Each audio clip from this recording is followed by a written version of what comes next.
Hello, everybody. Let's see, where was my camera position? There we go, perfect. Exactly where I was hoping my camera would be is where my camera was. So, hello, everybody. How is your Monday doing today? My Monday's doing quite well. If you'd like to know, I'll get the conversation started, you and me. I feel like I really should swap this camera around so that, like, I'm facing chat. I feel like that's a little bit more appropriate. Let's do that. Let's flip this camera so that I'm facing you, chat, over here, and not, into the right screen void. Hello, 3D Medic, and hello, Arden Baker. How are you guys doing today? Let me go ahead and flip this camera real quick. Let's go to the face camera. Ooh, look at me. I'm on the big screen. Is there any way for me to just flip this in here? No, there's not. Interesting. Okay. So let's check Elgato. Any way for me to flip this? Where is it? No. Huh. Oh, wait. There we go. That's only for me, though. What? This doesn't do anything. Okay, so I can flip it in the Elgato program. I cannot flip it in Streamlabs, at least on the Mac. So that's weird. It's whatever. Anyway. So we are continuing on with our Switchwire. Oh shoot, I had a name for this and then I forgot the name. I'll remember the name. We named it after a blue star, a super massive star. I forget the name. I think it's Sirius or something like that. No, it's not Sirius. It's in the Sirius constellation. I believe it's in the Sirius constellation. I have to double check. I posted it on Twitter, but you know me. I don't remember things clearly anymore. I'm clearly going senile, as my mom puts it. But yeah, so we're gonna continue on with the build today. I got some cool stuff to show real quick. So I have a big project coming up. Essentially, what's happening is I've touched on this last stream, but we're moving the workshop from this area here to another room entirely once my brother moves out. So with that, we are going to be completely redoing the entire organization of this space. We are going to completely build new work setups, and the whole idea is going to be we're going to make it out of extrusions and printed parts and like butcher blocks, so that when I move, we can break it all down into just a few boxes, flat pack the entire thing, and then redeploy. The other reason I want to do it with extrusions is because I can do some really fancy shit.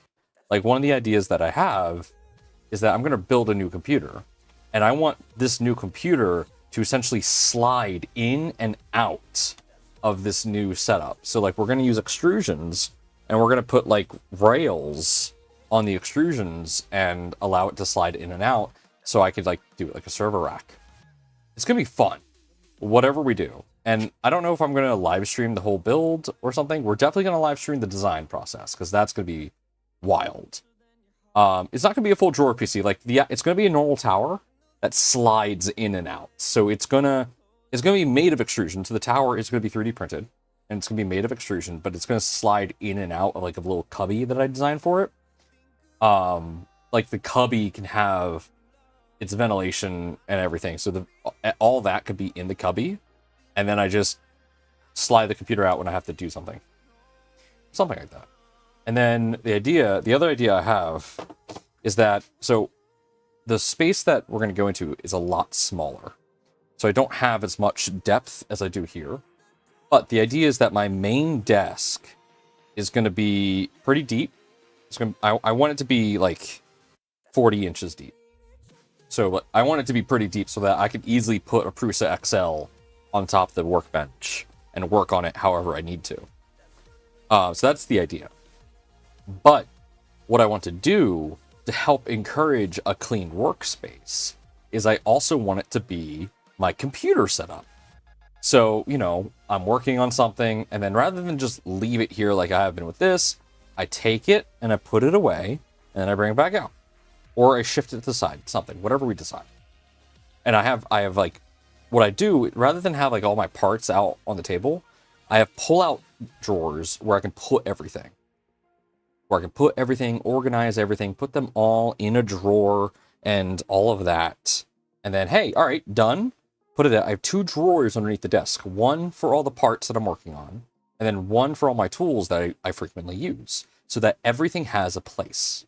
I have one for tools, one for parts. And that way I can put everything away super easily. My monitor, so I have a giant Samsung G9 that's like this big. My idea is that to put handles on the side of it and design some sort of mount that allows me to go click, clack. So take it from, you know, a normal desk height, bring it up and over onto like a second shelf, like on a hinge system, allowing it to then be, you know, above me. And then I could use it for other stuff while I'm streaming. So I don't think I'm going to make it a sit-stand desk. I think what I'm going to do, I'm going to make it like a normal desk. Because, look, for me, this is a perfect stand desk. This folding table, it's a perfect stand desk. Like, I'm not going to be able to type like this. No. But for a workbench, this is a perfect stand desk. I am short. So for me, a perfect stand desk is just one I stand at. Anyway. So that's the idea. And I'm really excited because what I just did, if you haven't been paying attention to my Twitter. Also, hello, Sebas. Hello, LOSync. Hello, Matt Allen. Hello again, LOSync, because I read your name twice. Check this out. These aren't aluminum. These are printed. I 3D printed extrusions. So I printed them like this. The idea is that I can like snap them in half. Because I need these for a certain, I needed these for a certain length. Because here's the thing. So I do have 2020 extrusion. I have limited 2020. I could buy more, but I got the real stuff, you know? Look at that. Look how flat that is in comparison to what I have already. Like, what? How? It is insane how good this turned out. So, I'm able to test fit and test size things with this. Use this to kind of get my idea of what I want to do. And then, when I'm happy with it, I can actually cut down the metal I have and then use that to do what it is I want. So the idea is that in combination with 3D printing, I can prototype the metal parts before I buy the metal. Because for me, this is like $5. Or no, this is like less than $5. This is cheap. I barely used, for all the extrusions I did, I barely used, I want to say, 1/4 of a kilogram of really cheap filament. Overture, PLA, black, matte. Like, this stuff's cheap. This stuff's like $15 or something when I order it the way I do. So, I have a ton of this stuff. I got 1, 2, 3, 4, 5, 6, 7, 8, 9, 10, 11, 12, 13, 14, 15, 16. I got 16 spools of this crap. Because I have it on a monthly subscription order.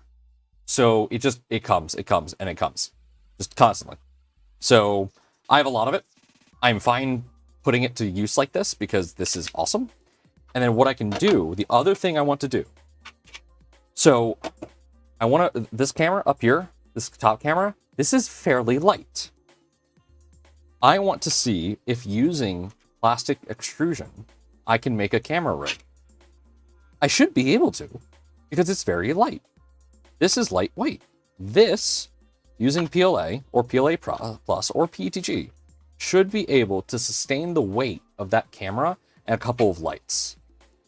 Should be able to do that no problem, because the lights I have are just simple.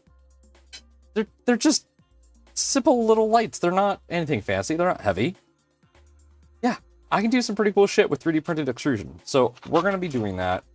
That's going to be really cool. And what this will also allow me to do is I will be able to design some There is a system coming out that is meant to be, an extrusion-based desk that I kickstarted, or that I put money towards for the Kickstarter.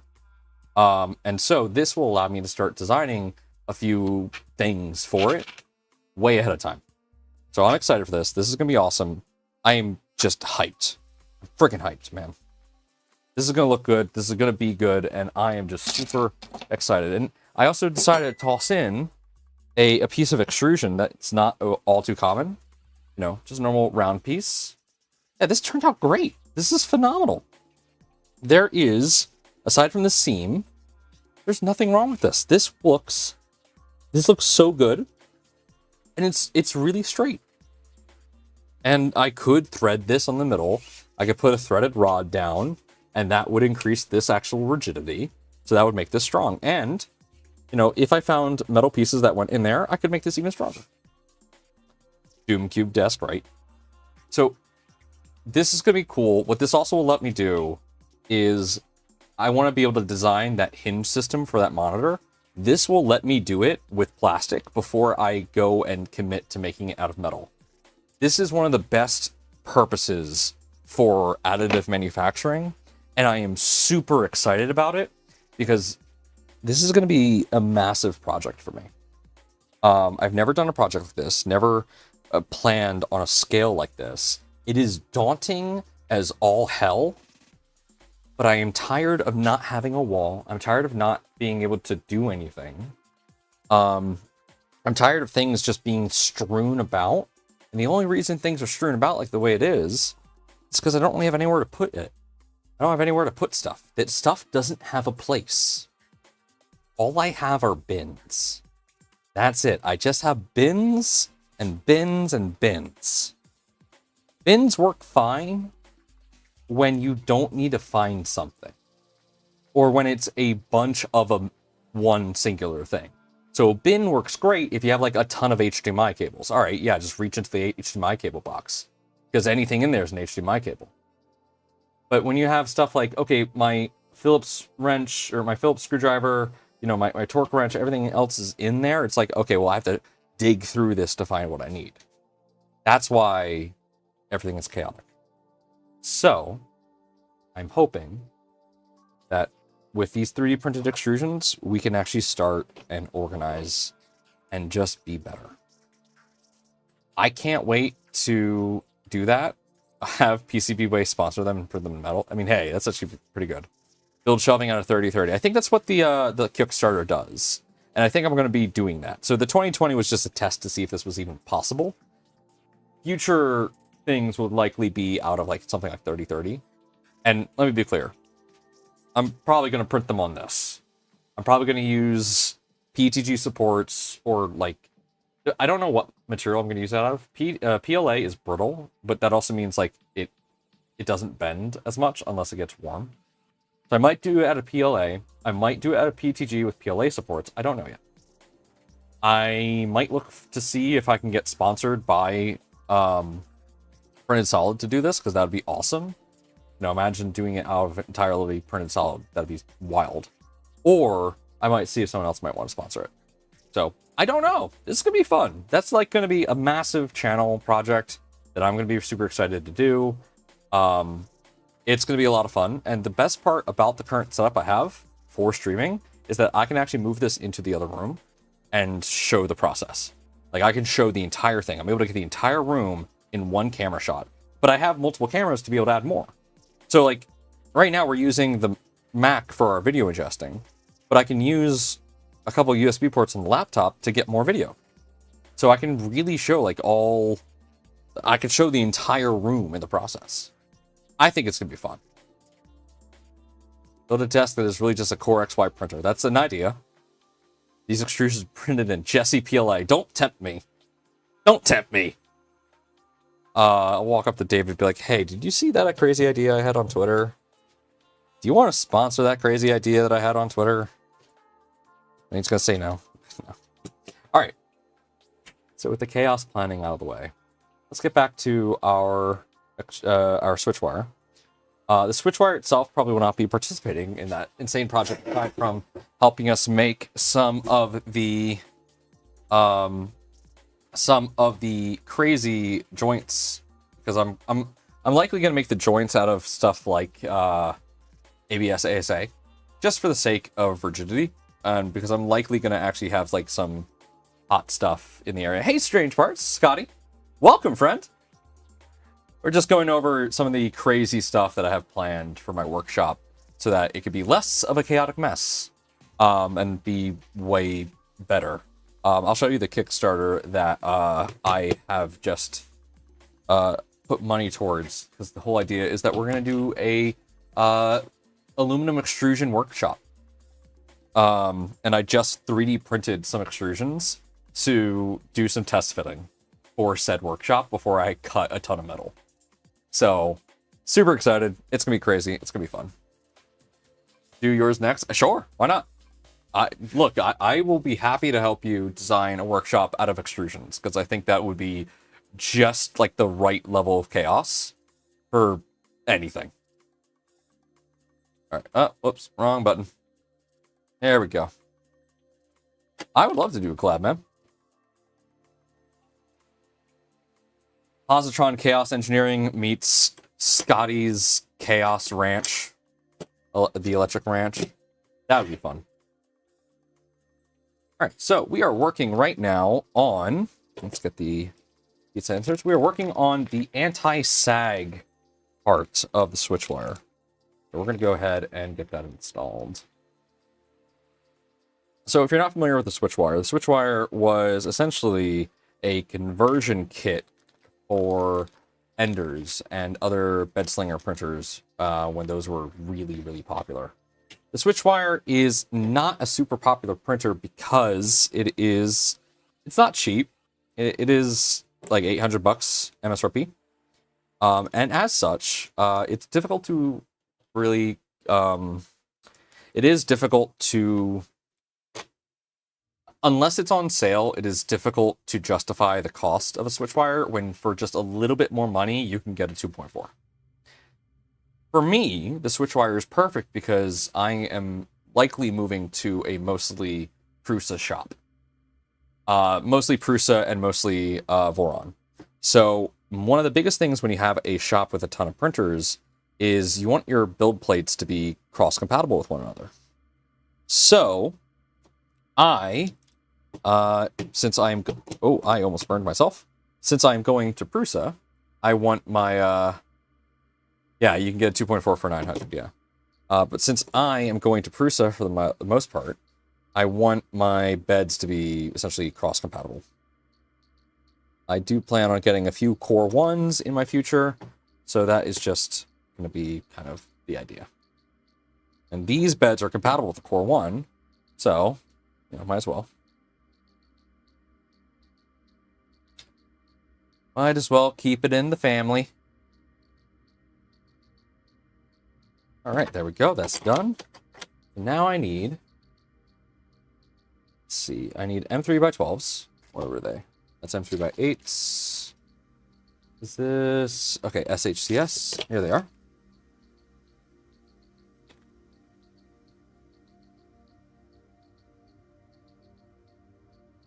All right, so this touches like that. Yeah? Yeah. Just like that. Okay. Wait, what? Do I have to take the clip off? It does not instruct me to take the clip off. No, it doesn't. But I can't get this on with the clip on.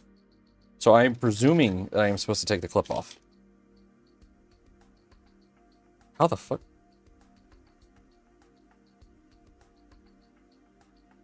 How does that come off? Like, I see how it comes off, but like, how? This is tricky. Bruh.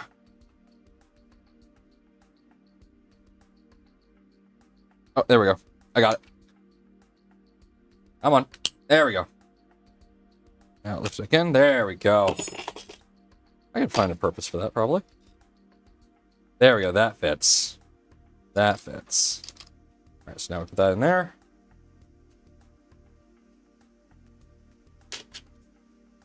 Whoa. How's the ranch coming along, Scotty? I heard you've been talking to Nathan, and he's been helping out, at least to some degree, in terms of planning, from what he's told me. I know Nathan owns a crap ton of land, so I hope he's a good resource.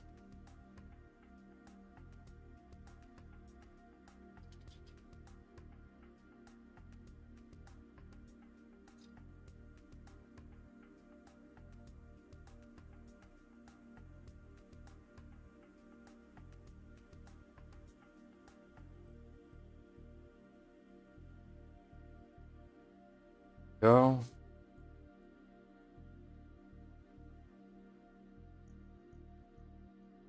There we go. Good. All right. So yeah, that just kind of, yeah, this is wedged in there. Oh, that's too tight. Oops. Wear eye protection. The key back will violently retract if you lose the grip. Oh. I have to undo this. Doing pretty well. We finally were able to return the rented scissor lift it left this morning. We're using it to install acoustic panels on the ceiling. A pipe grid. Very glad that's all done. Hell yeah. Glad to hear that. I really want to, at some point in my life, be able to buy land and build my own place. That is definitely a dream of mine. No idea if I'm ever going to be, you know, able to, because I have ADD brain, and, well, it is difficult to stay on track. Like, this whole workshop project is going to be one of the largest projects I undertake. And I cannot, like, I literally cannot lose track on it, because well, I still live with my parents, which, hey, that's fine. No shame in that. But they are a little tired of the mess of which I live in. So I want to be able to clean it all up. It says you just need access to one of those multimeter printers, like one being showed off the recent Polymaker video. It showed off a few 3D printer furniture. Yeah, right. Scotty says, current crisis is ours. I'm out of firewood. Uh-oh. Lost 2 sets of chains and most of the power banks on the plow truck. Trying to clear enough snow for them to come up. This is left. Oh, man. Yeah, that sounds like a lot of fun. There's been a running joke in Philly between a few orgs that at some point we just need to buy an abandoned strip mall and turn it into a nerd one-stop shop. Yes, we need to do that, Evan. There's plenty of warehouses we can just convert. Especially along the pier, along the Delaware. There's tons. Let's just do it. Who cares about permits? Let's just do it. All right, so let's see here. Rail carriage. Wait, what?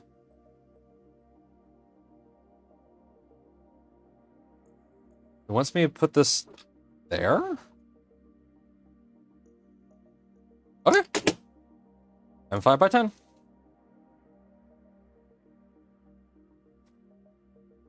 Tomorrow might involve walking around in the snow with a metal detector looking for missing chains. Yeah, you're up in Colorado. That's a lot of fun. I don't envy you in that regard. These are 3030s, right? Yes. Okay.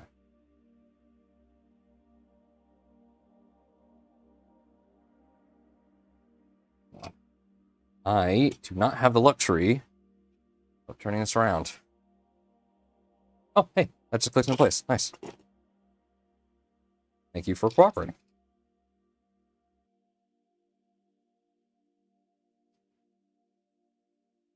I'm trying to figure out how exactly this helps me, but I guess we'll find out in a moment.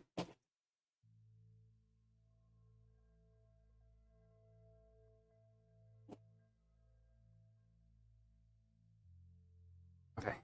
Well, to use this, we're learning the hard way that if you lose something in the snow at that 10,000 elevation, it's gone until May. Yep. I live in the Philadelphia area, so we don't usually get that much snow, but there are some times where we get a ton of snow.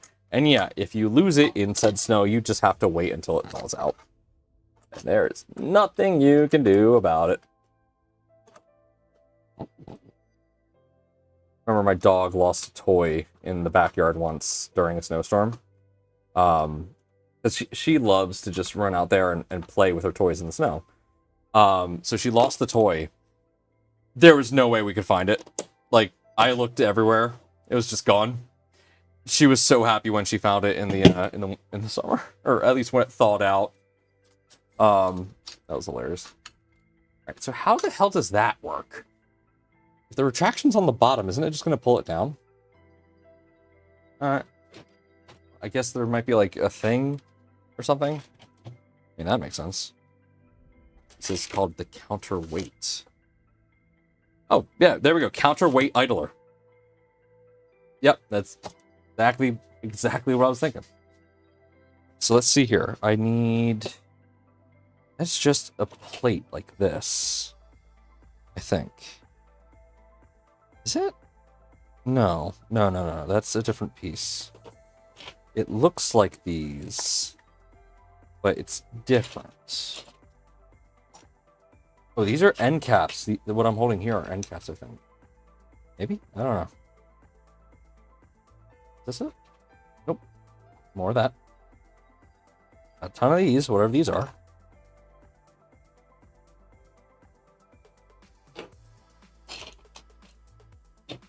Like, I could easily mistake these for the part that I need, but I'm like pretty... I mean, it might be the part I need. I don't know. It just doesn't look like the part I need, based off the illustration. Maybe it is. Oh, here it is. Found it. It's this one. Yeah, these are pieces for the enclosure, yeah. I found the actual one. Let's see. Does that actually match? Yes, it does. Cool. Alright, so I need... It's these bearings, right? Yeah, I think... Ah! Got him. So it's these bearings. This. And I need a shim and an M5 by 16. So where did I put the shims? Let's see here. Like this is another reason why I need like a drawer where I can put all the parts. The idea is that the drawer will be able to fit a Gridfinity, at least a 2 tall piece. So that I can put all this in that drawer, organize it by part, and then when I'm done with the assembly, I take all of that out and then I put it into like a permanent home. And every time that I get a new item, I have like a closet that has every part I've ever needed, and I can organize it. So it's like, oh hey, let me go find one of the... I have 2 of those hex trays. I have 2 of those, but I have a really cool idea that I want to do. So I'm really hoping that we can do it, because it's going to be so cool. I don't think anyone's done it before, at least anyone that I know of. And I'm hyped because I think it's going to absolutely be wild. Okay, I need M5 by 16. 5 by 16. There we are.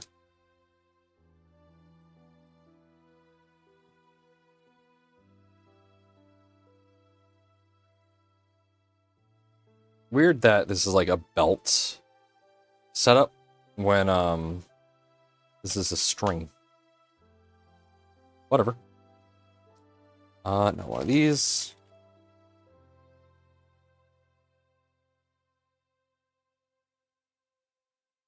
To just get a large gotcha machine and put them into capsules or not. Yeah, you don't know if you're going to get the part that you need. I love it.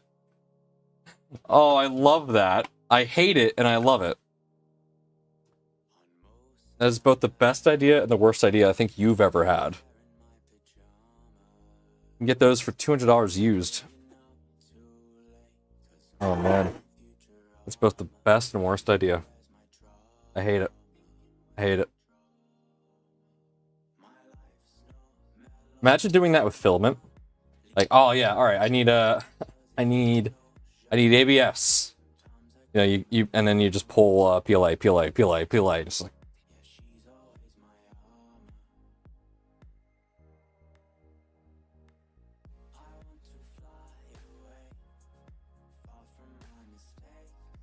Go.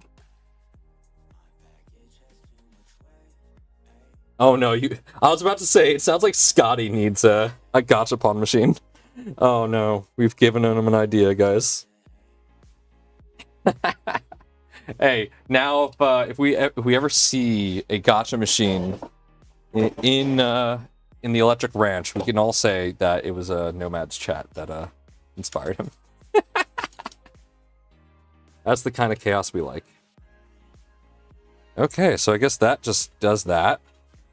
I know you guys can't see it, but essentially there's this keyring thing, and there's a spring-loaded mechanism down here. Yeah, there you go. You can kind of see it better if I do that. Here it is. This gets pulled up and goes up and over, just like that, and that should help with avoiding anything. And I can actually take out the stopper here. You can take out the keyring. Can I? Oh yeah, I can. I'm gonna leave it in there for now. Okay. Mounting the key back end piece. So let's see here. Oh, I see. Wait, did I put? Okay, I did. Cool. I was like, did I actually put the heat inserts there? That's not it. Let's see. What is? Okay, that piece is just like a round. No. Oh, I see. Okay, so it looks like this. Okay, and I just need M3 by 12s. SHTS. Hang your keys out on the Switchwire, right? I don't have keys. I got a freaking Tesla.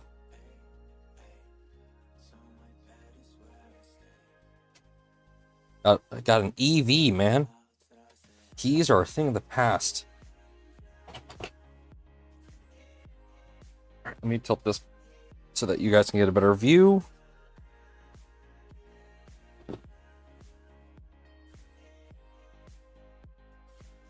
Alright, so we're working on this.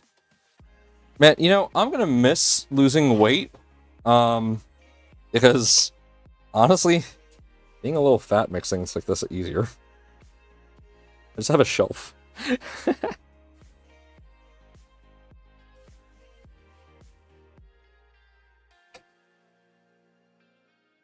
Alright, here we go. So,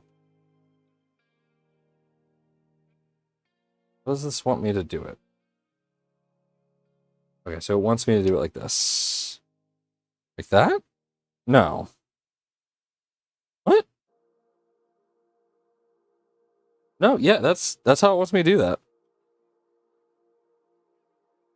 Yeah, okay. Doesn't feel right, but I guess so. You make a padded jacket for a future substitute.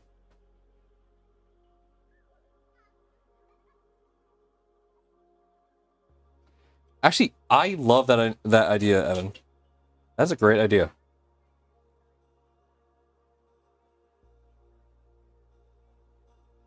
Just a gacha machine with a bunch of random project ideas. That's cool. And like stuff that's great for beginners, so that they can get used to specific stuff. Nura, hey, don't knock the built-in shelf. I use mine as a dinner table on the couch. Oh no, I'm shaking everything. Oh man.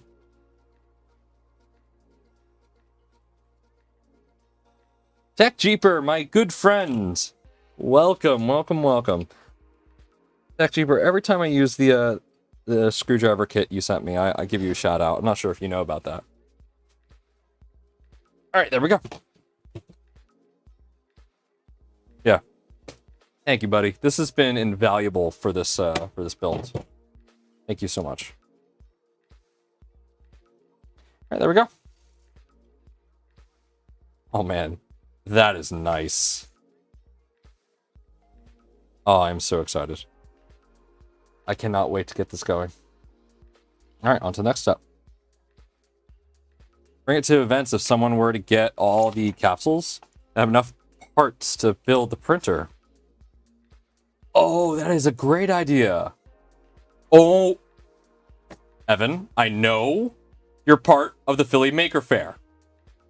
Listen to Kit. Like, have each booth related to like what they do, have part of, oh, this is the afterburner, we're not doing that, have them do something along the lines of like, hey, all right, you have this board, okay, you have that board, okay, you have like the solder station, and it's like you get the gotcha, you get the project you have to do, and then you have to run around to all the booths to get the project done. I think that'd be fun. All right, so we are not doing the afterburner. The afterburner is old. So we are going to see if this has instructions for the stealth burner.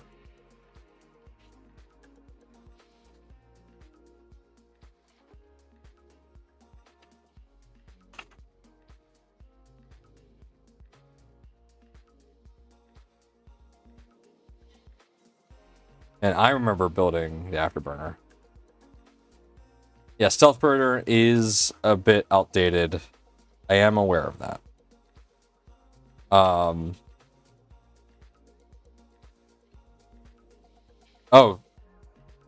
Okay, I guess we're looking at different instructions for a bit now, guys. Okay. So one thing I realized that I need to do is I do need to reprint a couple parts. So where is the thingamajig? I need something just to hold the space in the book. Here. That works. Stealth burner has its own manual. Yeah, that's what I figured. Okay, so I have to reprint this, but I have to get the actual original color if I want to reprint this, or we just start putting some purple in here. Because I want to put a Konami in here. I really want to put a Konami.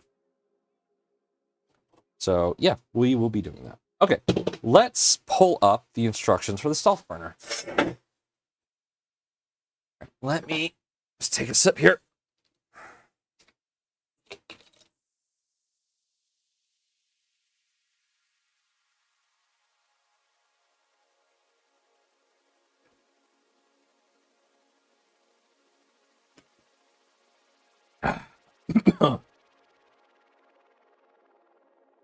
All right, there we go. That feels a lot better. Okay.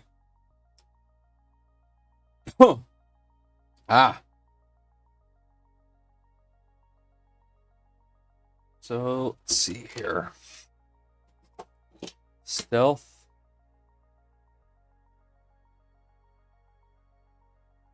Burner. Guide.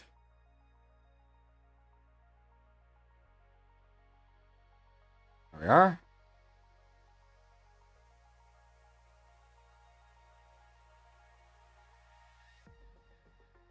Oh, this is 70 pages? Neat. All right. Thankfully, I actually built one of these before, so it's not that difficult. You know what? Let's go ahead and put this. Let's do window capture. Nope, that's not the window capture I want.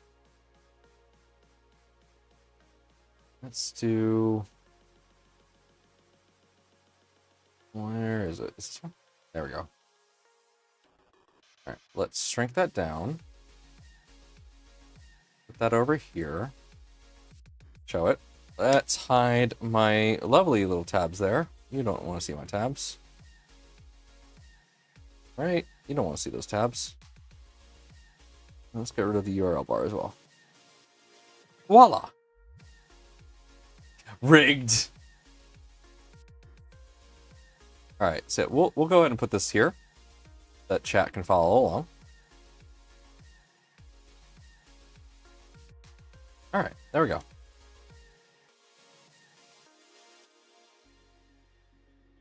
Why did it say... Look, I don't judge what you Google. Don't judge what I Google.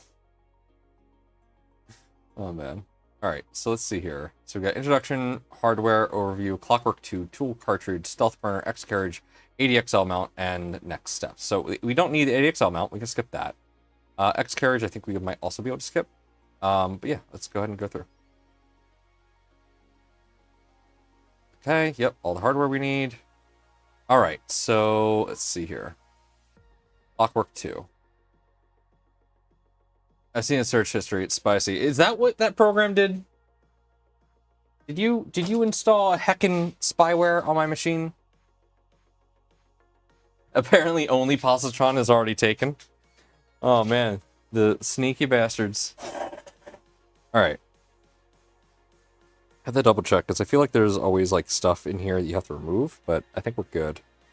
Alright, so we have to put one... Where? Right here? Oh, I hate how that's oriented. Because it's like really difficult for me. Okay. Yes. So here. Here and here. So that's simple. Where did I put my heat sets?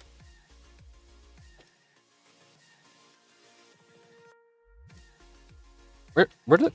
Chat, did you steal my heat sets?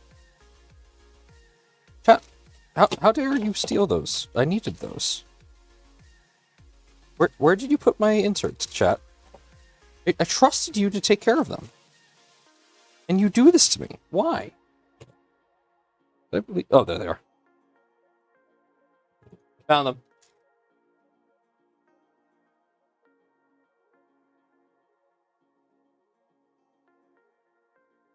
I got black coat. Ooh, those sound nice. Sorry, I was hungry. Let's grab our... Yep. Okay.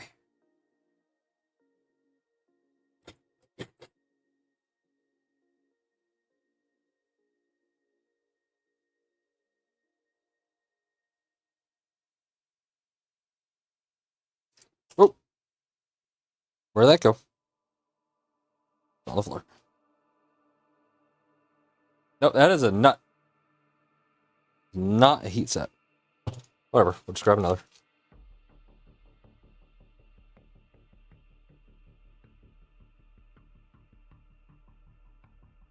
Yeah, so I went back and looked at my previous stream. Yeah, I totally forgot to turn on my mic. Here, let me... I'm standing up. I'm trying to stand up more because it's better for your back. Just feels nicer. Sorry, I know you guys... Hold on, let me also move the top camera so you can actually see what I'm doing here. There we go.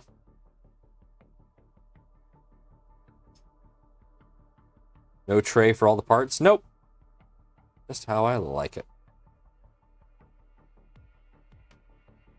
Now, we have a plan. The problem is I do not have space for a tray. Like, okay, you could look at this mess and say that I do. I don't. Because right now I have a, I do have a cabinet, but it's only for positron. And I don't have anywhere to put that when I'm not using it. So, yeah. Perpetual problem. If I put that on the floor, I can knock it over with my feet, and then, well, you know, then I have to clean it all up. I don't have any other desk space to put it on. So this is the only desk space I have where it can fit. Alright, well, I can't really get that block in there to make sure that's flat, so... Hail Mary. Alright, and then this one, right? Yeah, right here.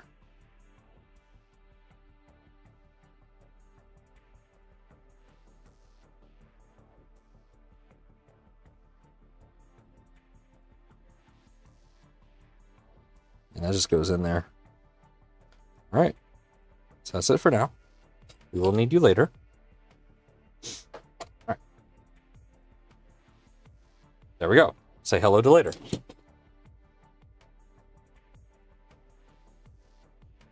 Okay.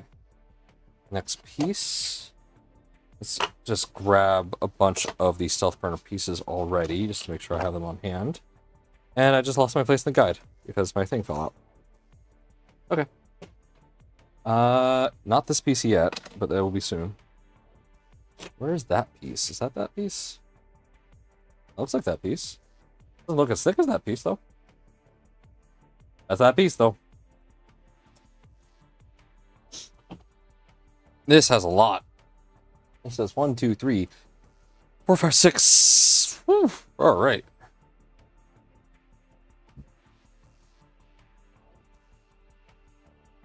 Maddow, if you are interested in something to do while standing, you should look at the balance board. It's great for keeping you engaged while standing.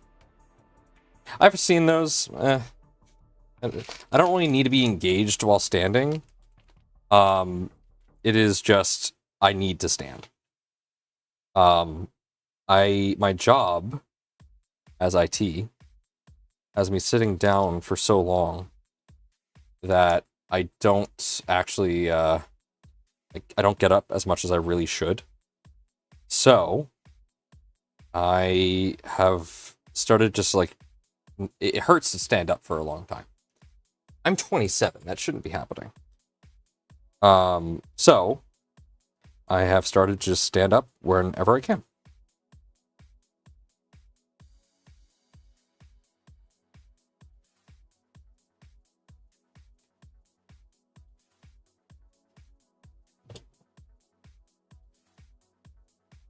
Now wait till you get to 47 in IT. Well, I won't be in 47 in IT. No. By the way, if you have any idea for shenanigans or Philly Maker Faire, let me know. Finally have bandwidth again. Happy to facilitate some chaos. Hell yeah, man. I have... Okay. Maybe we could work together on my new workshop project.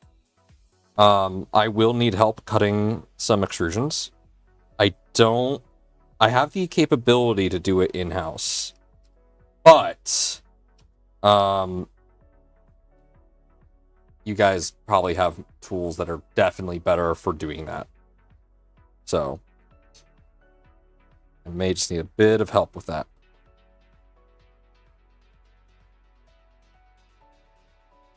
I had an underdesk elliptical. It did not last long.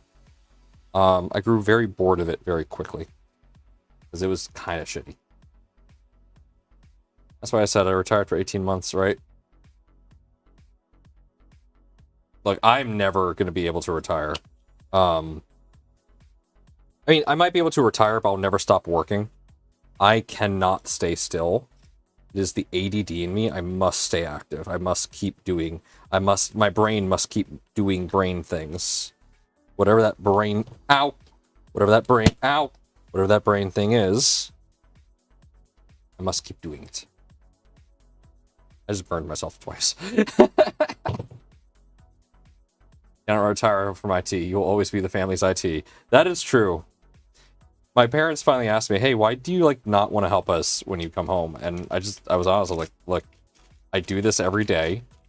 I help people every day. And when I get home, I'm sorry, but the last thing I want to do is help people with their computers. Like, I love you and I want to help you, but I don't have the energy. Ow. Burn myself again. And this piece should have a warning saying, hey, you're gonna be in contact with a lot of these headset inserts immediately after you put them in. Maybe take your time and don't burn yourself? I don't know. That sounds like a good idea that I'm definitely not listening to. Okay. That one's in, and the next one. Plus, I've shown you this 12 times before. You should have done it by now, right? I've reinvented myself many times in IT for something new. I'm excited for my new job. I'm excited to be working at Print and Solid. I'm excited to be starting something different. This is in the first time in 10 years that I'm not going to be doing an IT job. It is obviously in something that I'm interested in. Obviously, why would I not be interested in obviously what I'm working on right now? I do have a fear though. I have a very substantial fear. And that fear is that I will... So, okay. This is something that has absolutely happened to me. And I am worried that... Wait, below surface. Top heat set insert needs to sit below the surface of the printed part.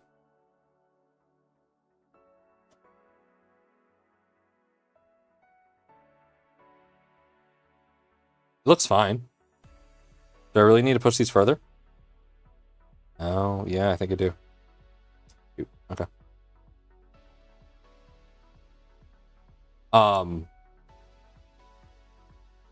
Exactly. Nura just nailed it on the head.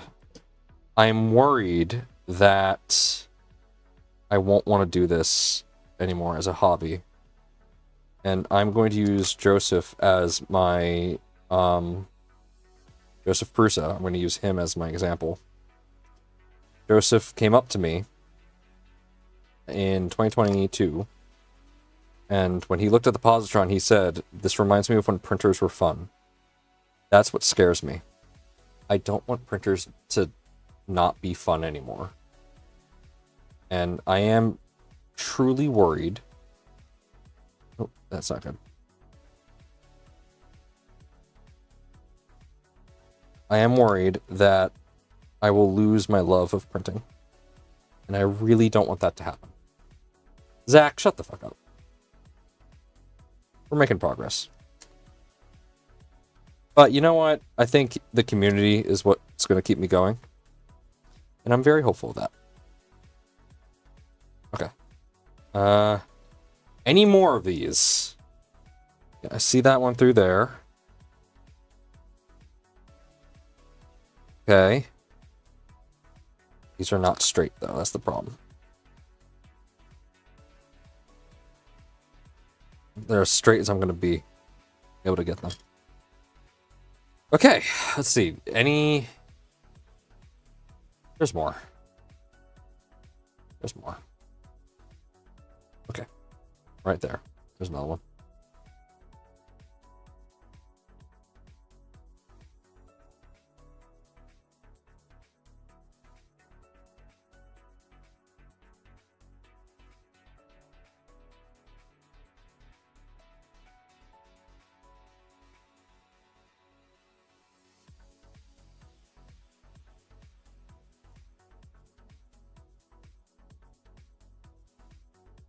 There we go. I do need to buy a heat press. If the fact that I just burned myself again does not confirm that.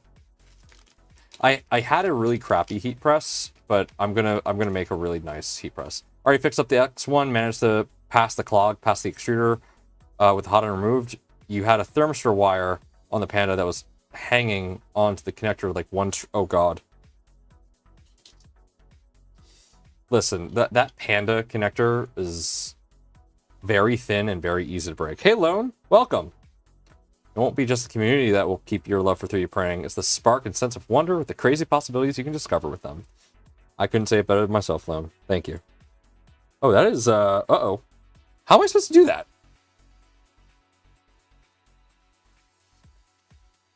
Yeah, it is easy to press the left side. There's no way for me to press that in straight without pressing in on the left side.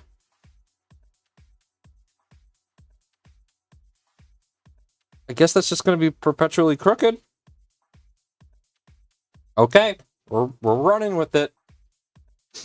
As long as the job doesn't burn you out, I'm not overly worried. There may be a slight move away from printers, worst case, but you don't give me the vibe of someone who would ever stop making. Yeah, that's true. I hate that one on the stealth burner. Yeah. Whew. I got a little bit of plastic on that one. I can smell the ABS. Well, time for this part. Thankfully, this one is easy to do. Any particular... Okay. Right. I remember doing this one a while back. Put a screw in it to put some lateral pressure as you heat it up. Ah, well, too late. Whatever. It is what it is. It'll be fine. I'm not worried. My cat makes the weirdest noises sometimes.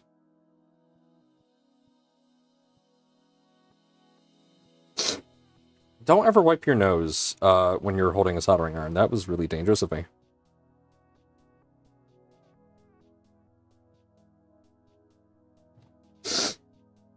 Okay, there we go. And then these two. Yeah, now you just gotta order a new top panel. Fucking Uncle Jesse. If you if you didn't see on the Positron Twitter, we shared a video. So Zach, I told the story yesterday, but Zach came up and pulled my X1 out from its naughty corner, because we put the X1 in timeout for its crimes against printing, and what the crimes that the parent company has done. So we put it in timeout, and yeah, that game picked it up and broke the glass. I am the one that put it on the top, so that is on me. I will take the blame for that. But also, in my defense, I was not anticipating Zach to just throw the printer over his shoulder at the last minute. So, you know, Zach being a freaking caveman, my dude.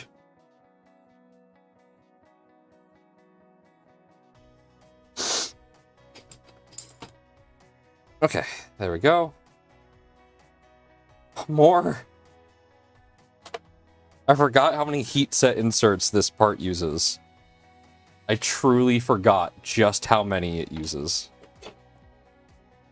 This is the second one I've built, and yeah, it's just so many, man. Is this the piece? This doesn't... It has a blue... It's going to be a blue part. Oh, here it is.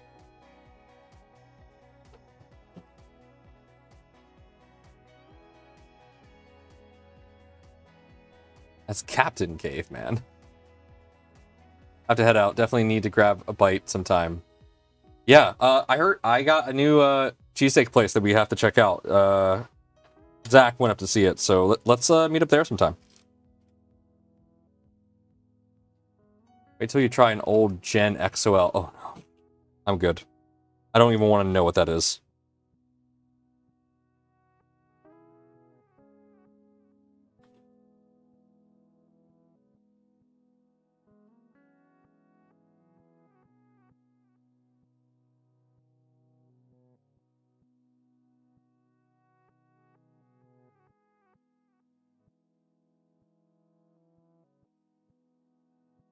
There we go. And now this, and this one looks like... Wait. That's not the part. What? Okay, this is an accent piece, so... Should be one of my blue pieces. Oh, here it is. Found it. Got those two mixed up. Okay. Got it.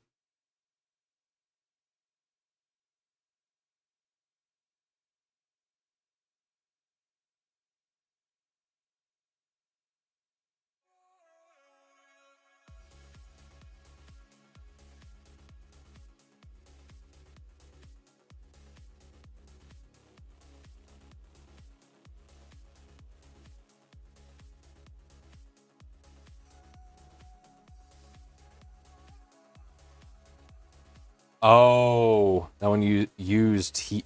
Oh, man.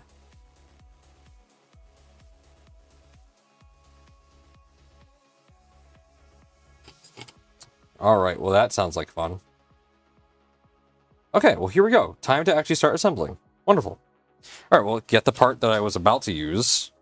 Put that together here. Oh, this is different. Ow! Burn myself. Gotta stop doing that. Okay, this is new. I do not remember this in the original stealth burner that I put together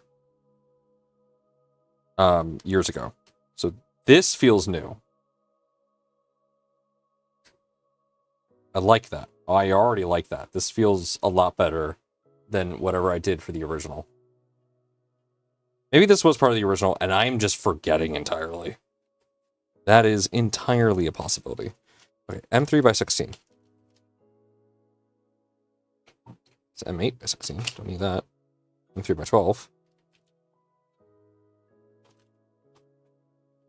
I know I probably trigger people with the how disorganized I am, but you know what? Whatever.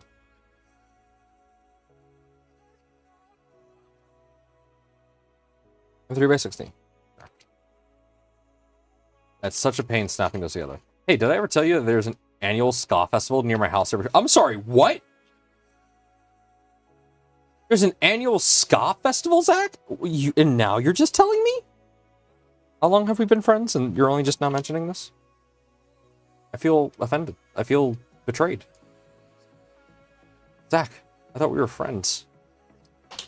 What is it? What is it called? I may have heard of it. Ah, got it.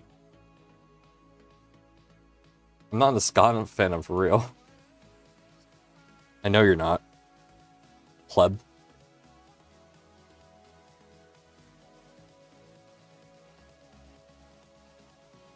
You're not a skank like I am. There, I said it. No, Sebas, no. No. Supernova is the festival. Oh, I love the name. I gotta check that out. I love that name. That's a good name. Oh, yep, that insert wasn't exactly straight. Ooh, yeah, that's a little crunchy.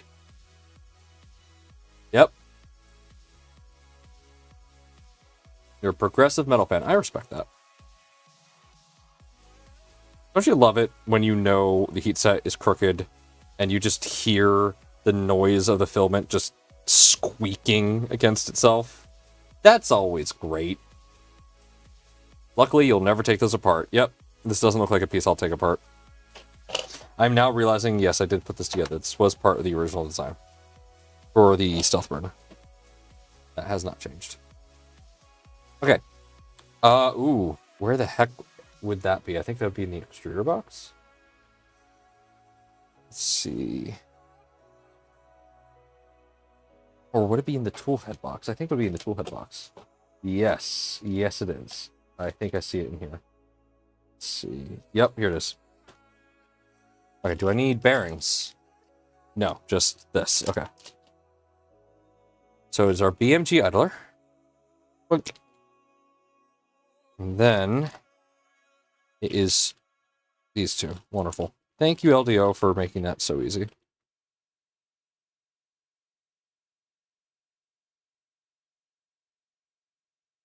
Love that. Okay. Doesn't matter which orientation I put that on. There we go.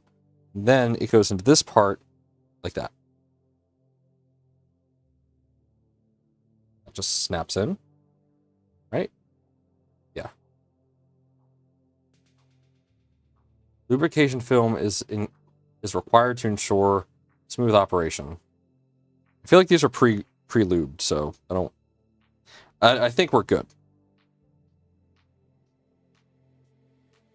There we go. Yeah, that feels great.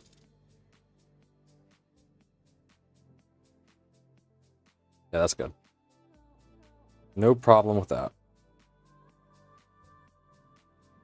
I think mine was originally a little crunchy. Okay, time for the idler arm, which is more of this. So, I do remember doing this very vividly. So that goes there.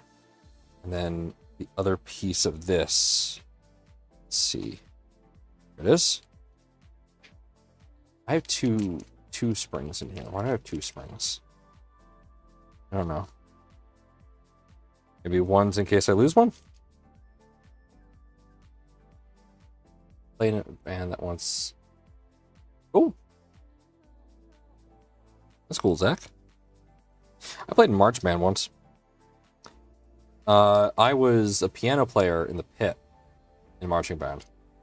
The funniest part about this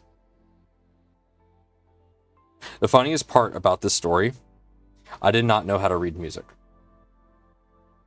I still don't know how to read music. And yet I was the piano player in the marching band.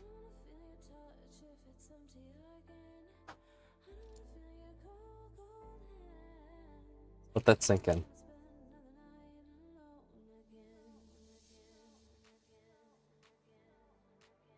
Just, yeah.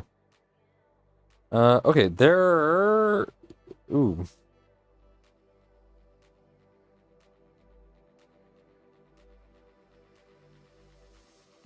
Okay, I need a set screw.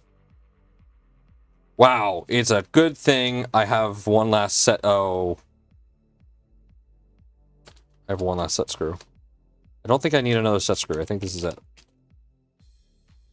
Probably know the chords versus no hang. Yeah.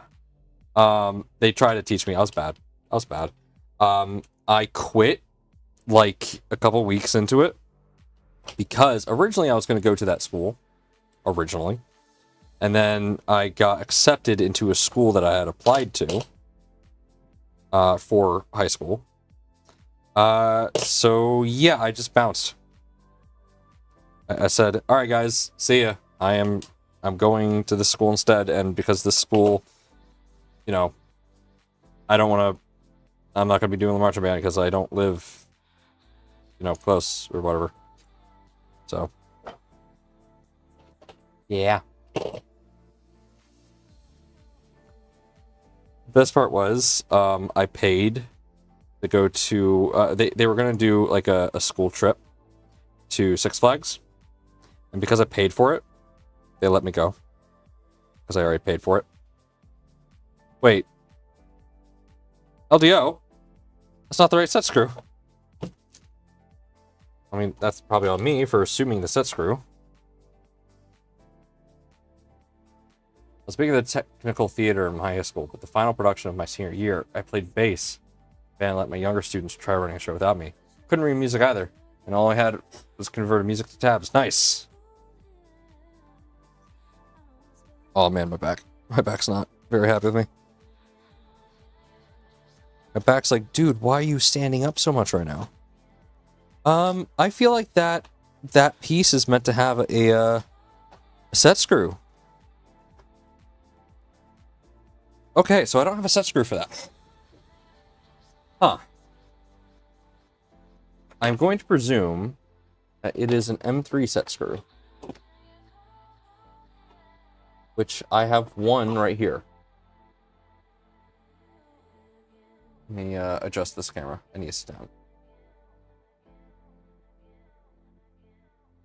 Oh, my back. It is not already in the gear. So I'm thinking it may have been forgotten. Which happens. Not gonna blame anybody. Yep, okay, that's an M3. Thankfully, it uses the exact same as positron. Very thankfully. Okay.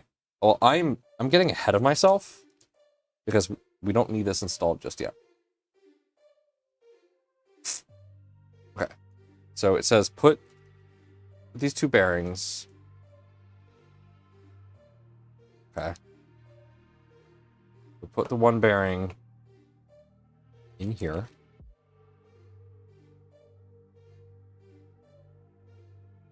Nope, wrong side. Put it in here.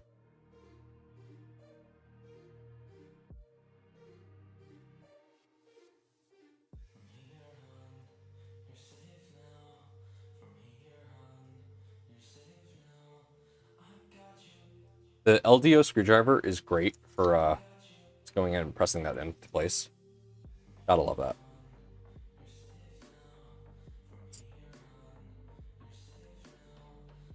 All right, so to make sure that's a flat piece, let's go ahead and do this.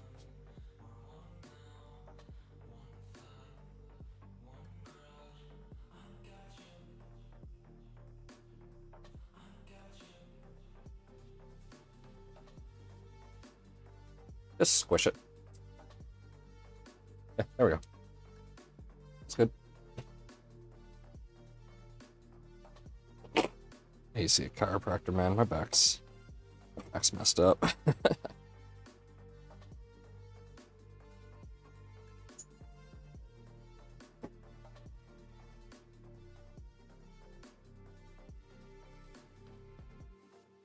There we go.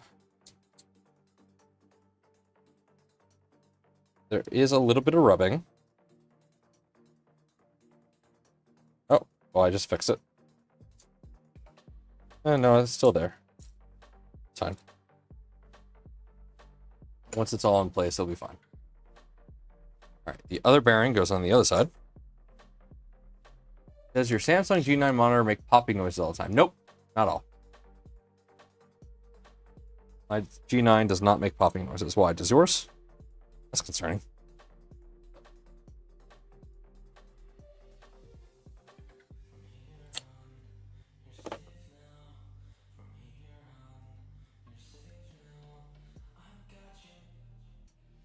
There we go. As well. Alright, and then an M3x6 FHCS. What's all those around here? Capacitive screw, that's not what I need.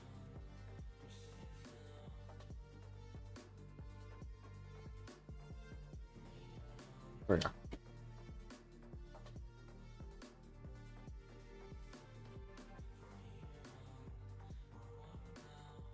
The last display I remember making a popping noise was when I went up to the Pocono Mountains. There was a CRT. I was tiny. This was when the GameCube was like the console. Actually, no, this was just after the Wii came out. There was a CRT in my bedroom, in the place that we got, and a small amount of medium thread locker to the flat screw will keep it from coming loose over time. What's the point of this? I don't know what the point of the screw is.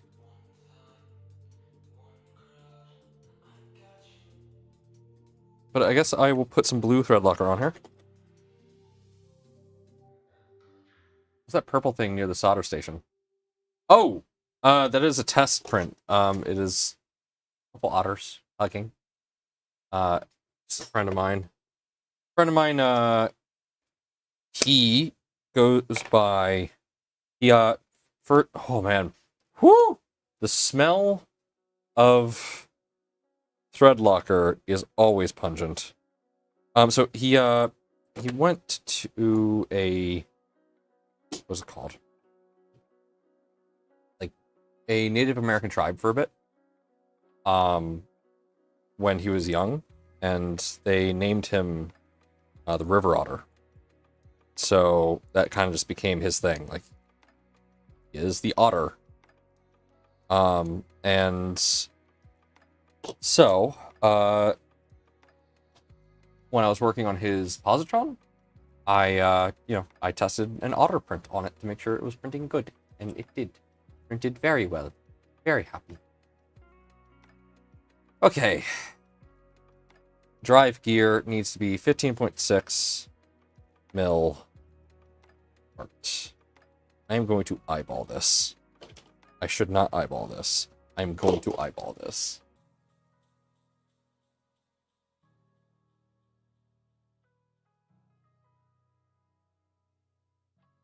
Alright, let's go, here, I'm gonna use this. I don't want to pull out my, thingamajig. So let's see.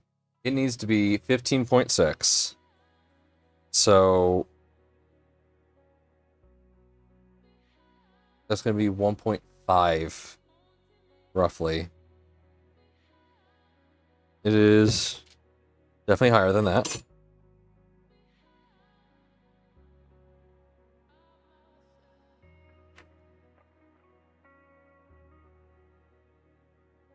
That's about 15.6 right there. I'm just going to nudge it down slightly. There we go.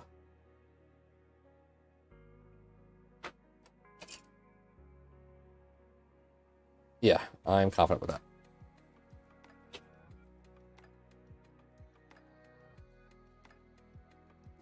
Double checking my work. Yes, okay. I thought I made it 16, not 15.6. Anyway. Okay, that's done. This is definitely higher than what I would expect for a M3 set screw, which concerns me. Because I think this set screw might be too tall. But I guess we're going to find out the fun way. I mean, I can go ahead and just mesh these together real quick.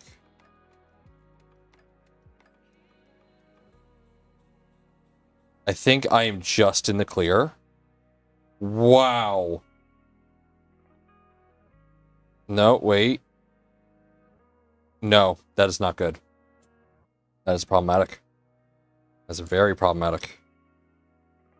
So, what's going on here?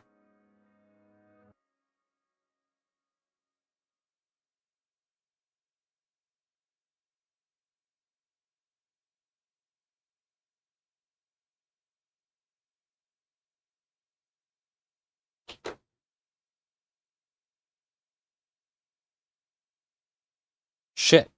Okay, problem. I need a smaller set screw.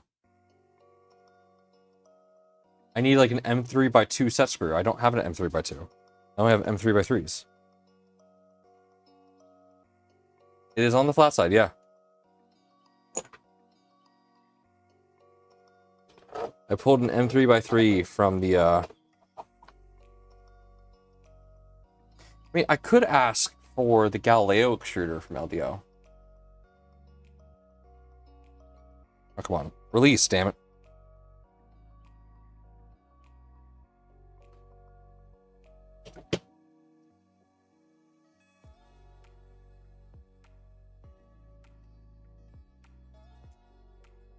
Seriously?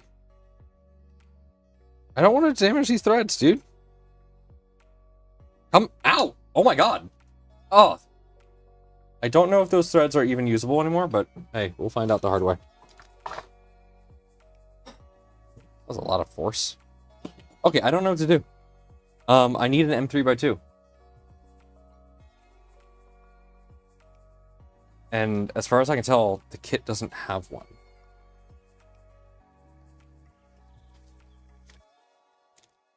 Unless... Oh, wait. No.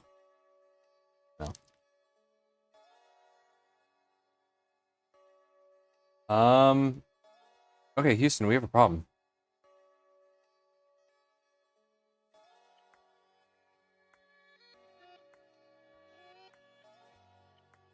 Ah, shoot. All threads are usable with enough force. Yeah, I just added some thread locker too. Am I literally looking at them? Is that the ones I need? Found them. They are, in fact, M3x2s. So I was right. Needed M3x2s. I just didn't realize they weren't with the screws that I was looking at earlier. Which, that threw me for a loop. Alright, anyway. Well, now I gotta redo the height adjustment on that. That's so small. That is so tiny. Woohoo!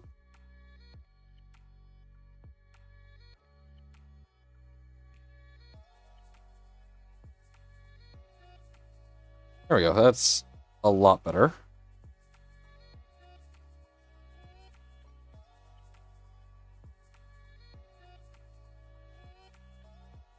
There we go. Let's do this again. Go high.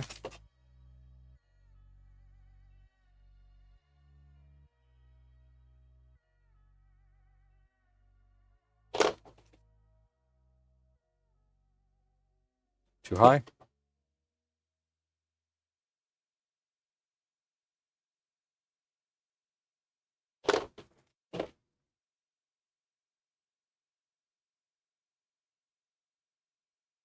Just right.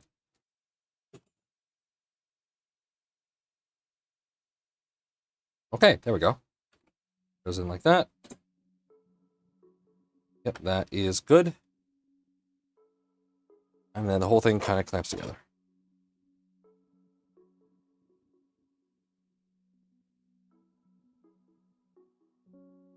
All right, there we go.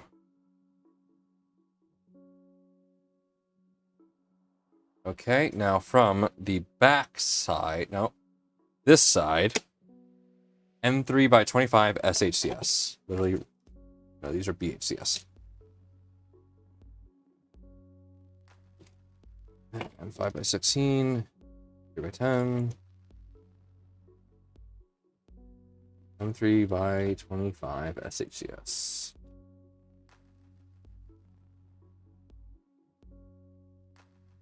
There we go. It's only 9:20.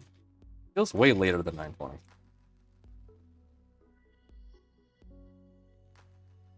Okay, into here. Huh.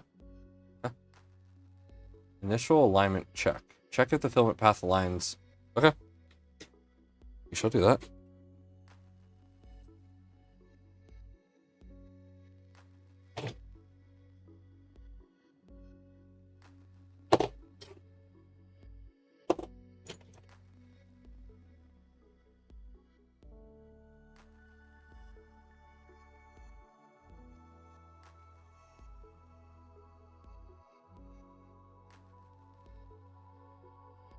That's not going through.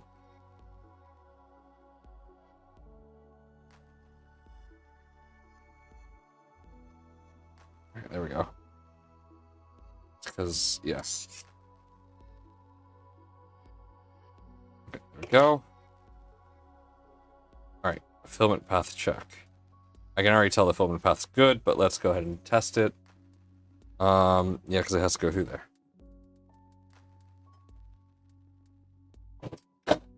Well, timber on my, on that.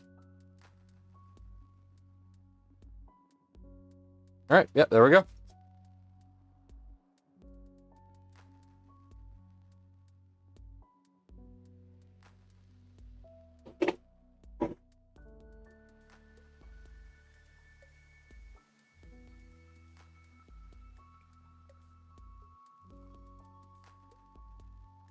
I'm realizing I have it here a lot of the time, and you guys can't see that, so. Alright, yeah, already did. Oh, it wants me to actually put a piece of it for a while. I think I have this long piece of PA12CF. Okay, there we go. We'll just leave that in there, I guess. Yeah, alignment's good. That lines up exactly where it needs to be. I was spot on with my alignment.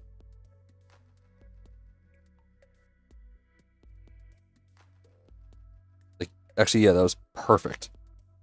I love how yeah, got that just right, just eyeballing it. That's fun. Okay. Cool, that's all I did. Okay, so while that is still attached.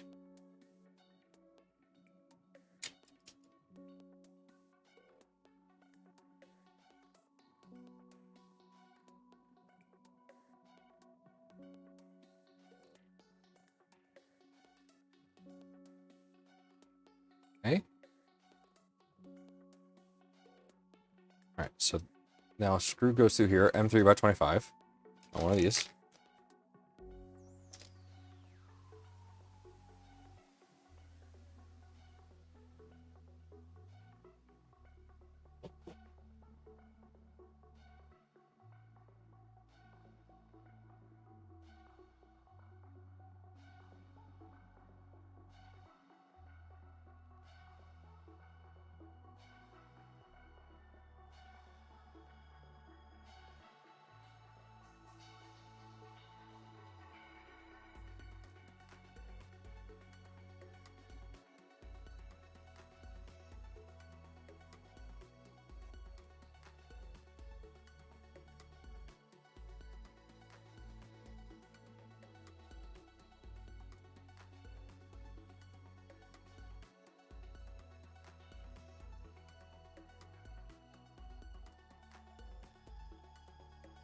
Cool. That works.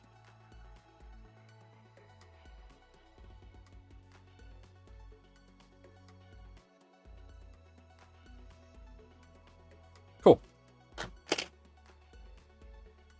Okay, so now this latch, right? Is this one? Yes. Okay. That comes into play.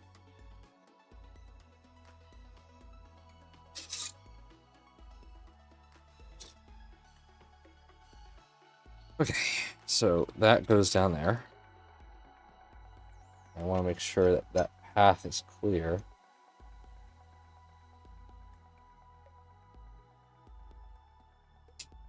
Ooh, that's not good.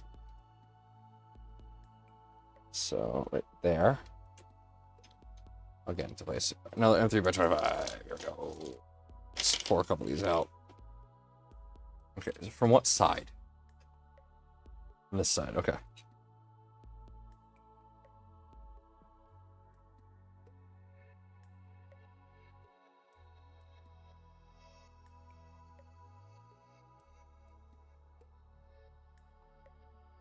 There we go. Set that there. And there. Got it.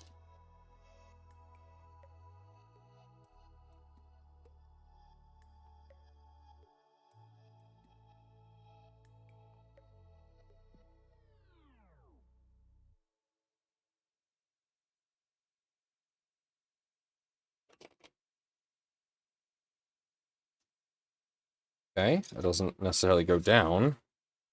Oh, there we go. Sweet. And then, oh, wow, that is tight.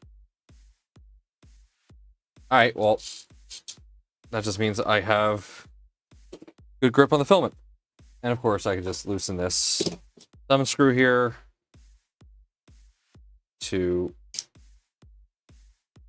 weaken that up a bit. There we go. That should be fine. All right. Got tension knob, already did that. Anti-squish thingamajig? Softer and flexible materials will deform. Adds an adjustment feature to set the minimum distance between the drive gear and the idler, limiting the squish and lift. Oh, that's what we did. That was that thing. So what? How do I get to that? I think I popped this open, right? Yeah, it's right there. How the hell? Oh, I see. You have... Ah, okay. So you get a tool in through there. Okay, and then you can adjust that. At least somehow. Alright, well, that's cool.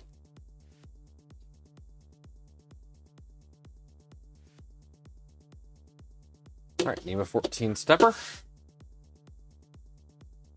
Yeah. Okay, specifically have it like this. Yep, that already has the teeth on it. So, there we go. Okay. And then M3 by 30. M3 by 30.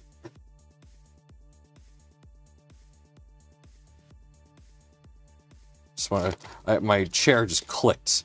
I had to make sure that it wasn't about to die. It's M3 by 50. M3 by 40.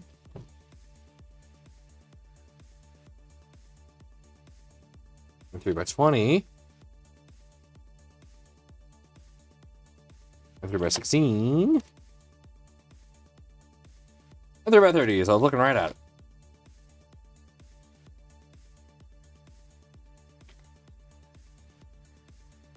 Okay, top right.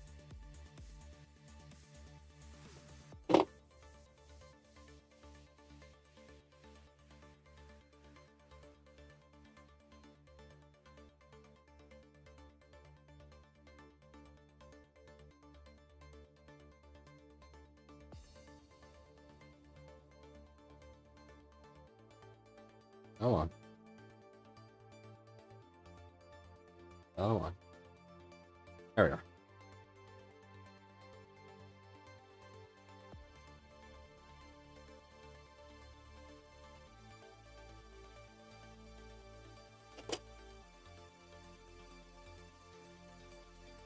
Okay.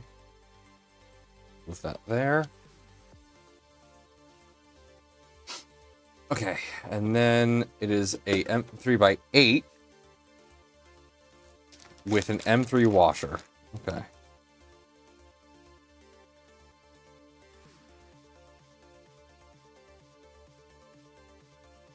So the washers. No, that's a nut. Where are the washers? So that is an M5 washer. We don't need those. And I see this serrated washer, which would work. I think that might be a 2.5 though. No, that could work if I, decide not to go by the spec. Which, hey, go by the spec. Don't wing it when you don't have to. I have to. Every time I have to sort through these. No, all right. Stick to the spec. Spec calls for a washer, not a serrated. We're gonna take that serrated washer off. I don't know where that came from. Actually, I do know where it came from. It came from a positron. An old alpha kit. Okay. Now, that goes in there. Huh?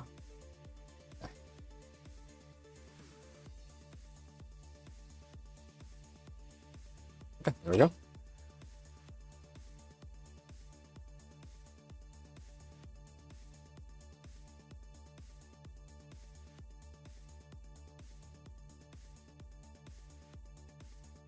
And voila. A chat been frozen? No, okay.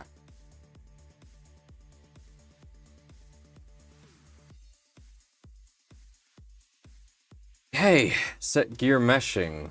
Oh. Right there. Yeah, that feels good. Yeah, that's Gucci. Yeah. All right, let's tighten that up.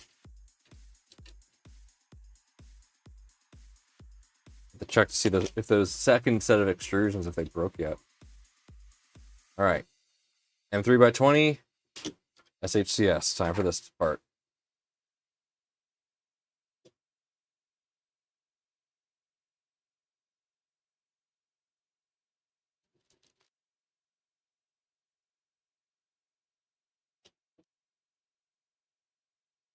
Where? Wait, that's BHCS. I need SHCS.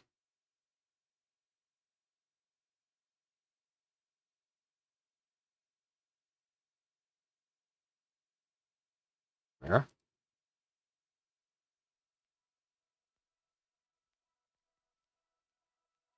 And our music died. Cool.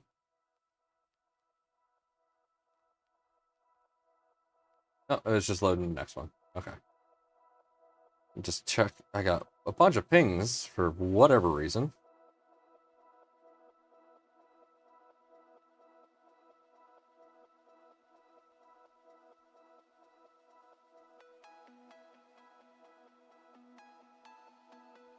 These are indeed cursed.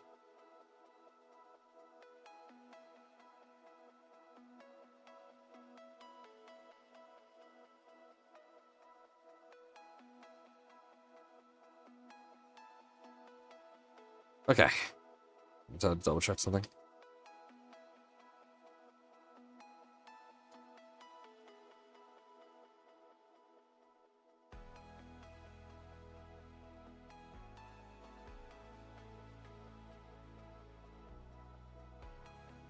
There we go. First part of the chain anchor is in. And then M3x8. Where did I put the M3x8s? I literally just had a ton of them. Where did I put them? Here they are.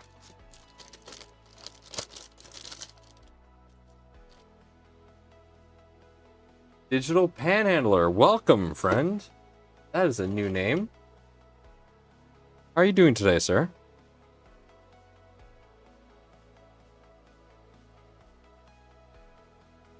Hope your Monday's been treating you well. We're currently building a Voron Switchwire, and we're almost done with toolheads. You're gonna learn stuff, how toolhead software stuff. Get to work. All right, so we are actually currently building the toolhead. So this is a Voron Switchwire. So Vorons are printers that you build like from scratch. So So you get all the parts you need to build the printer, and you build it from scratch. They are phenomenal for learning how printers work. So we got the extruder here, and we just put this together. And there we go. We have our tension lever. So this is what... Oh, sorry, my preview just froze up on me. So this is what actually keeps tension on the filament and pushes it through. That is what this entire assembly here is for. This is just for pushing filament. This is in my opinion a work of art. This is beautiful, and I absolutely love the work that the Voron team has done. But yeah, so this little thing is how it pushes filament. So we haven't gotten to the hot end assembly yet, but we will be getting to that very soon. But if you want to have a preview of what this is going to look like once we're done, this goes right on top of here. And there's some electronics that go in here, as well as a fan. And this whole thing just comes together just like... Second. Just like this. And that is going to be our tool head once it's all done. And this is going to go onto our machine like that. You can't really see it because of the chat, but that is where we're at. So we're just finishing the clockwork extruder here, and we'll be done in just a moment. So, yeah. If I recall, I believe you have a P1P. P1P is a decent machine.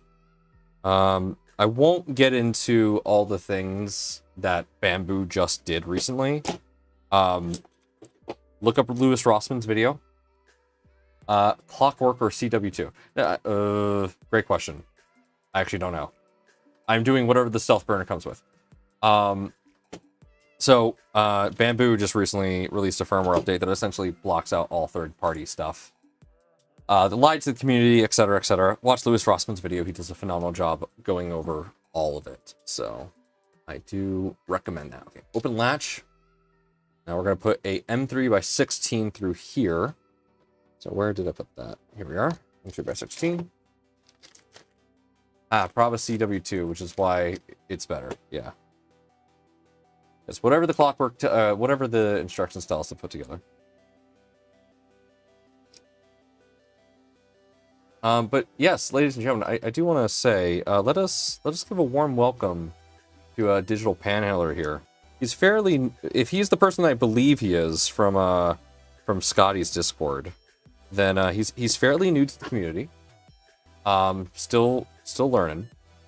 So let's give him a nice warm welcome to 3D printing. He picked up a Panda P1 or Bamboo P1P, so you know, decent machine. But yeah, definitely not, always wonderful to have a new member to the community. Evan, I thought you already left. Oh, you're not from Scotty's Discord? I am sorry, I misattributed to you. I invited somebody to the stream from Scotty's Discord for me to teach them, and because you walked in like, here, I'm here to learn, I thought you were someone else entirely. Oh man, I feel really bad. Also, Booty Call Jones is a phenomenal name. I don't know who that is, but I am sorry. I completely misattributed you to somebody else. You came in at the right time. I was checking messages from that person, and I thought that you were just that person. Sorry. There is a member in Scotty's Discord who's very new to 3D printing. I've been trying to help him the best I can.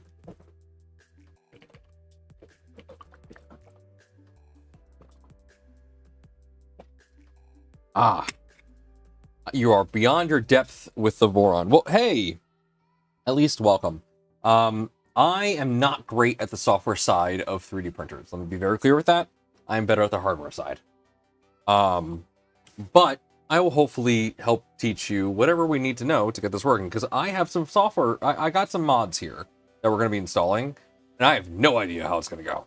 So, I am a spoopified. But we'll figure it out together. Okay, so that's in. That just kind of goes all the way through. Okay. When I break mine, can I send you the bill, right?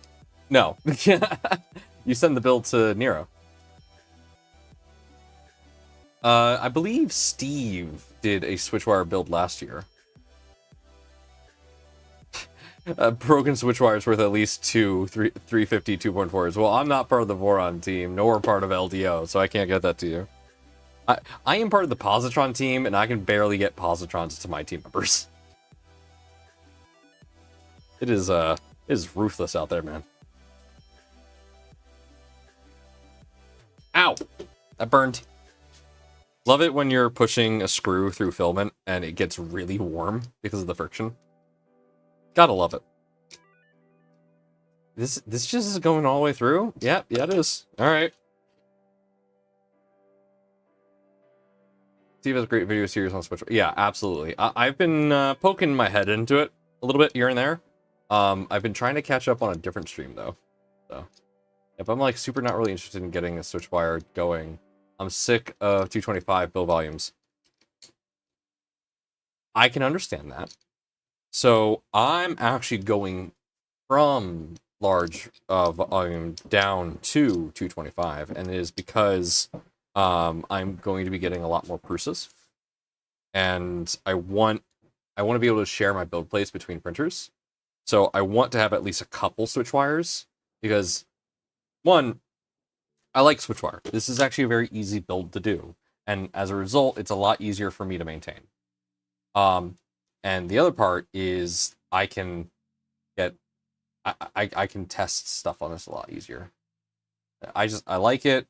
It is exactly the size I need. I have an XL and an SVO8 for my large format printing, so I got those already.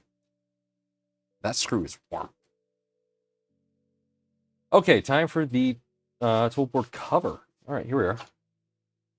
Really? Already? All right. This feels soon.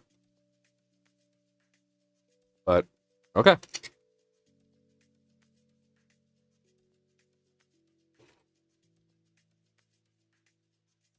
Did I...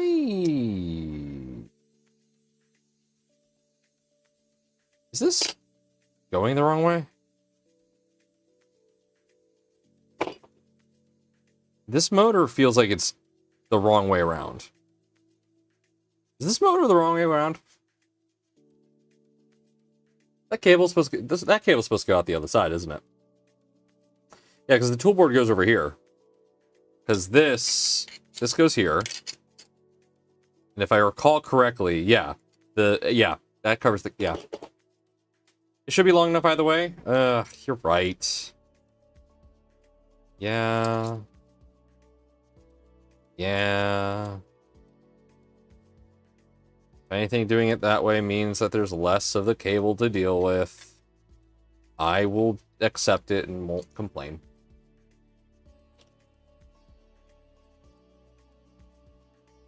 Oh, I remember having a problem with this because this always... the hole that we just went through, it's always too tight.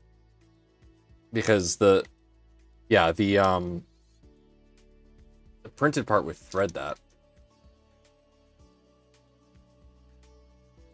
The guy gave me a broken Switchwire, also gave me 300mm cube Trident frame. Oh, hell yeah. And aside from the Z motors, I just got ripped off. I just ripped all the stuff. I rebuilt my K1 Max without. I could have a Trident. Yeah, he was leaving the state and just didn't want to carry all his printer stuff. I mean, yeah, I'm going to be doing that. So whenever I move out of where I currently am, I'm obviously going to very carefully keep stock of what I can fit in my new space when I move out. And anything I can't fit, I'm giving away. So yeah, I'm going to be doing something similar. I'm going to be giving away, likely, my... On the block is my FL Sun V400. If I ever get it done and actually Voronize it, my Flashforge Artemis. I don't want to give away the Switchwire yet because I'm in love with it. But at least right now, those two printers are up on the block. So they may be given away at some point, probably at Earth or something along the lines. But yeah, we'll see. So I gotta keep this close to my chest so I can get it in there. Come on. Okay, there we go. That's going in.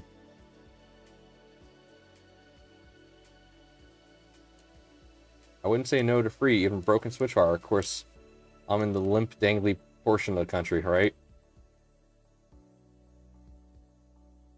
I am in Philadelphia, so I can't ship to Florida. I mean, I can. It's gonna be expensive. I'd rather not have to deal with that. If I can avoid paying to ship anything outside of the state, yeah. Sebas, I would love a free printer. Unfortunately, I'm not even in that country. Right? The Rook is also sadly one that would be up for giveaway. Only because, admittedly, I don't use it as much as I would love to. It is a great printer. I have too many other printers. And I'm starting to realize, like, why people don't use the positron when we give it to them. Because, man, it's hard to, you know, want to use that printer when you have so many others. Hello, Sync, I'm on my way. Caddy on my way, son. There'll be peace where you are done. Sorry. I do not mind the random break into song moment. This is the Nomad Galaxy stream. That happens sometimes. To be fair, the only small printers I'm interested in below 250 is probably the Micron Plus and Solid Fork. What, man, you don't want a Posi? Positron is the most compact printer you'll ever own.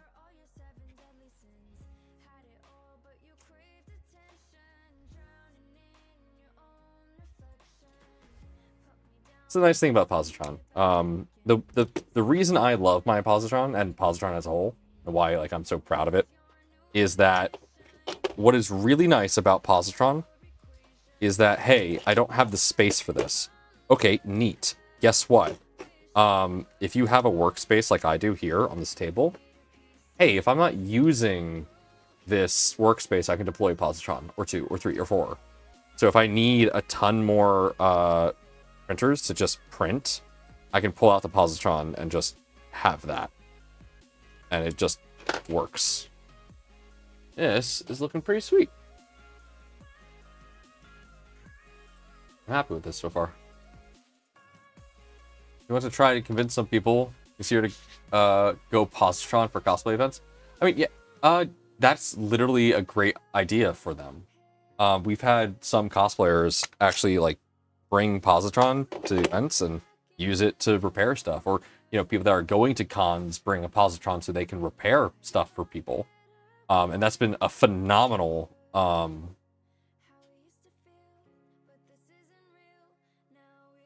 stealth burner development. Started on 2021-04-13 with the simple, I'm gonna regret saying this, but how hard could it be? Yes. The answer is yes. All right, well, there we go. Shooter's done. Yeah. Again, my original V2.1 is still under one of the workbenches waiting for a rebuild. Yeah, my 2.4 is waiting for a rebuild. That's another printer that is currently on the block for potential giveaway. Okay. Identify printed parts. ERV. E-RV, yep.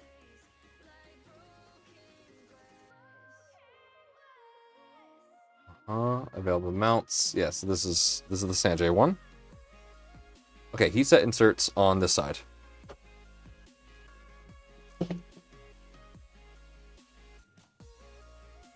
Have Mitch follow them with a backpack posse until the print's done, right? I-76 should be a fan expo again this year, running cosplay repair station. Just waiting for the confirmation in coming months. Happy to have a positron.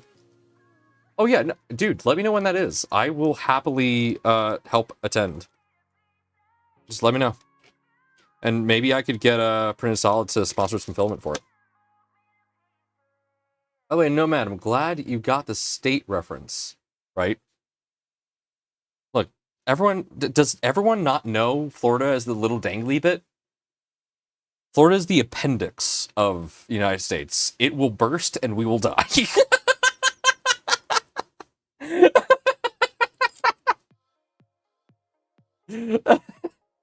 I feel like you haven't heard that one before. Or no, I feel like you have heard that one before. And if you haven't, I'm friggin' surprised.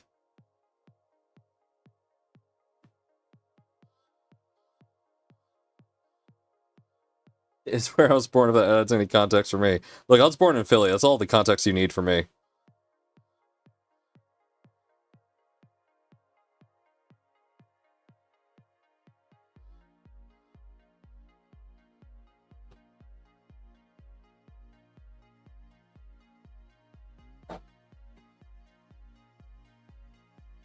Or duh, as I call it.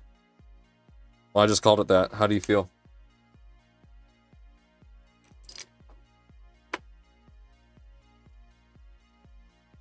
I could never live in Florida.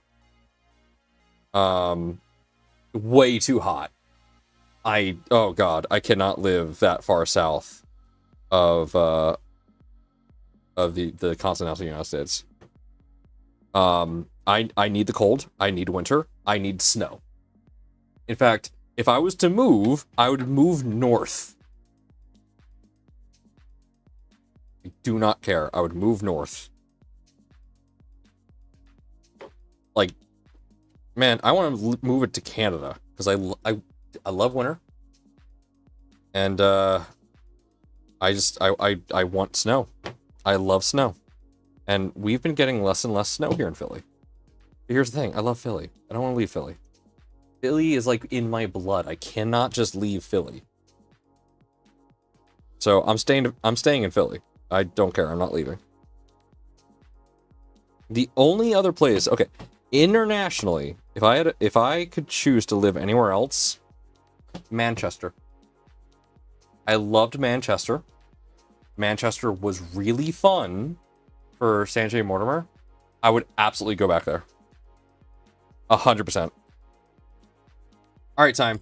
All right, chat. Time for the fun part. So we are now hodgepodging. So let's pull out that. I wonder why they give us two. They give us a purple one and a blue one. Why is that? Because this one very clearly is for the PZ probe. This one's not. Why? I wonder why. There's no way for me to put the PZ probe on this. So even if I wanted to, I couldn't. So I wonder why. Do these come with high flow nozzles? No, they don't. Okay. So we're going to leave the rest of everything in here. It does come with a PTFE tube, but we're going to use well, actually that's pretty thick. Maybe LDO. Blue LDO Revo. Blue is the standard LDO heatsink. Okay, yeah, but it doesn't come with the PZ. This is not LDO. This is a PZ probe. This is not the LDO kit. So, no LDO parts in here.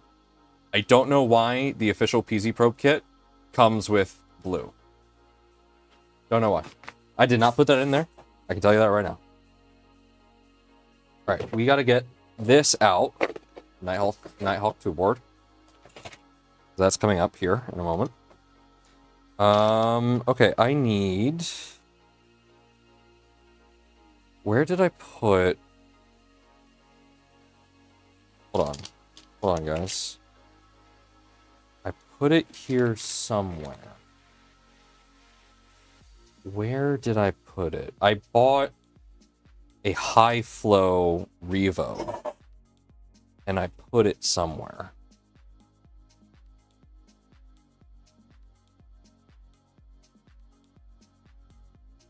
Is this it? This is 40 watt. Is the 40 watt? No, 40 watt's not. Is this high flow? I don't remember. I'm trying to remember. I do not remember if the high flow is... I don't remember if high flow is... that. Guys, 40 is stock. Thank you. Okay, so that is not the one we're installing. That's why I had it over here, because that is not the one we're installing. So where did I put the high flow?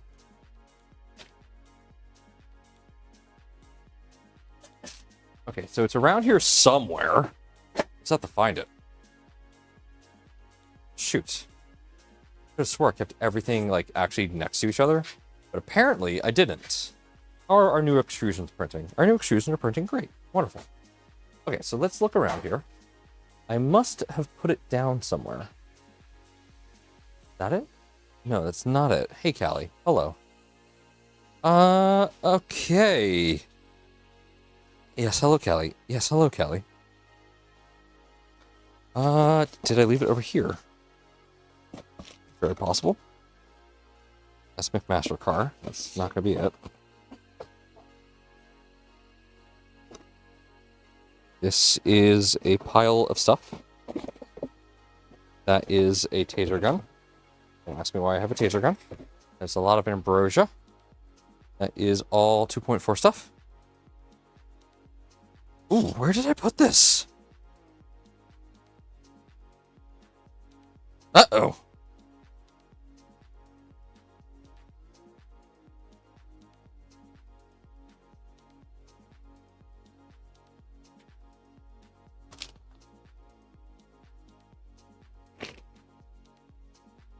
I bought a high flow explicitly for this.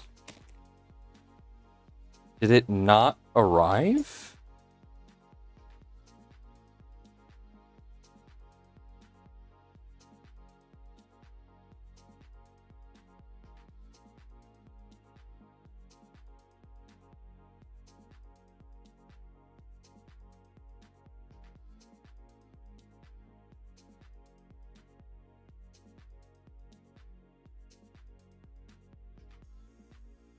One second, guys. Checking my orders.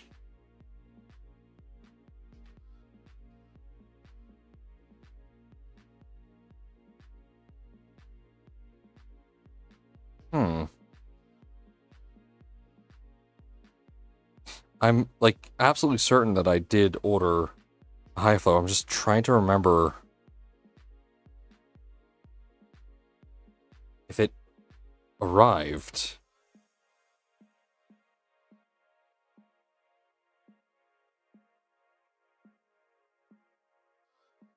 Yeah. Okay. Heater core, high flow, tracking number. Delivered. When? On the 24th.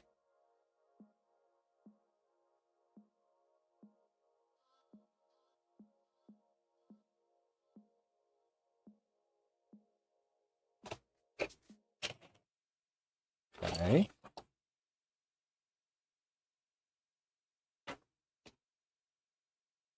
Okay, so I have it somewhere. Where? Came from KB3D. It was delivered. Oh, God. I hate it when this happens. I hate it when I lose things like this. It's always the most frustrating thing in the world where you just forget where you put stuff. And, like, that is the most ADHD thing that I do. It is I put stuff in places and then I forget where I put it. Because my brain's like, oh yeah, I'll put it here, and I'll remember that I put it here. Because this is an important thing that I need to make sure I don't lose. And then, in the process of everything, I completely lose the important thing. Okay, hold on. Oh, that's another 40-watt Revo core. That's not what I'm looking for. Nope, not over here. Oh, man. The worst part about this is that whenever I lose something in this manner, I feel like this pit in my chest because I have no idea where it is. I have no idea where it could be. I can't see it anywhere. Like I don't know where it is, man. It's really right here.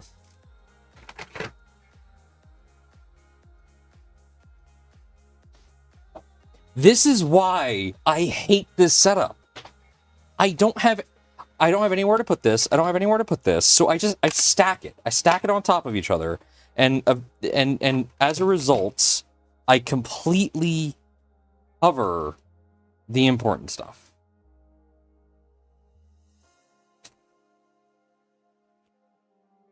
$60-watt heater.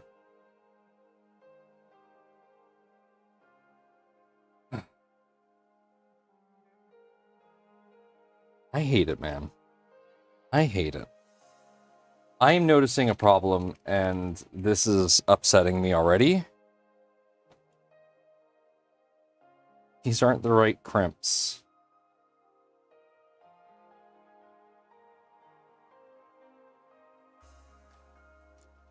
Which is to be expected. This did not come as part of a Voron kit. So, what do I do here, chat? Do I think... Well, let's look at the Nighthawk board. Let's look. Let's see what I have available on the Nighthawk board. There's a possibility that this is wired for what I want. Let's look here. Right? Okay. So, no.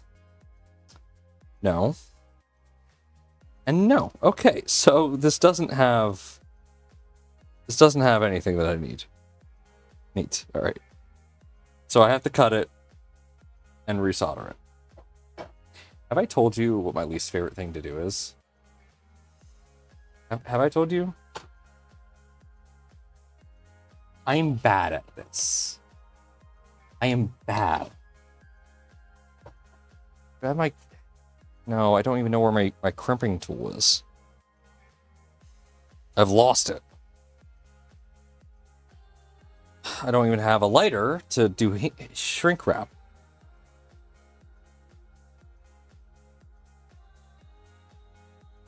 Why is this not sold in a Voron style? That is the Nighthawk SB that I got.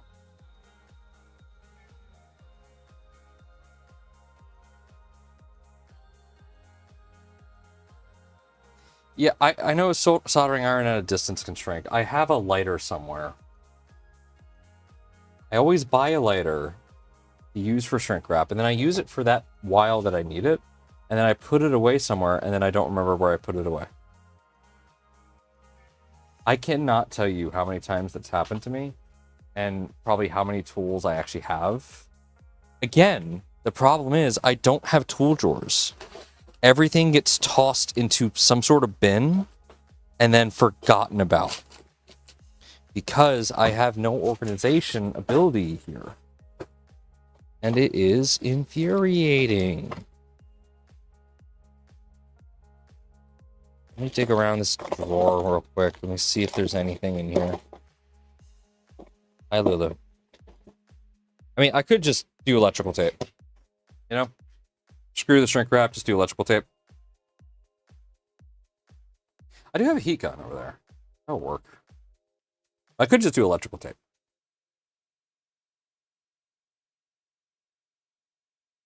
Just be an absolute degenerate. Okay, well, if we're going to do this, where's my solder?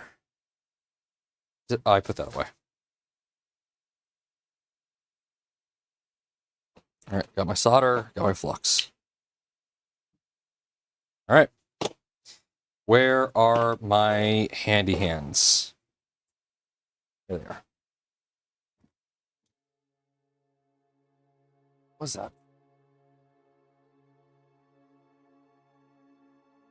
Oh, those are bamboo filament cutters. I will hold on to those.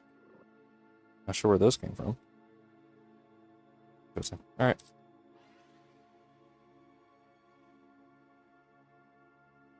Okay.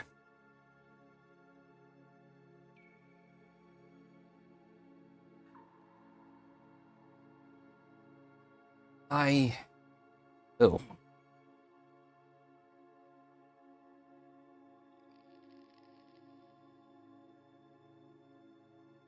Okay, I lost one of the heads. Whatever, don't need it. I can't wait to get a better soldering station. Better tools and better everything.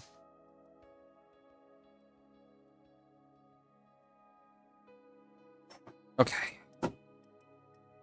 I am going to hate doing this.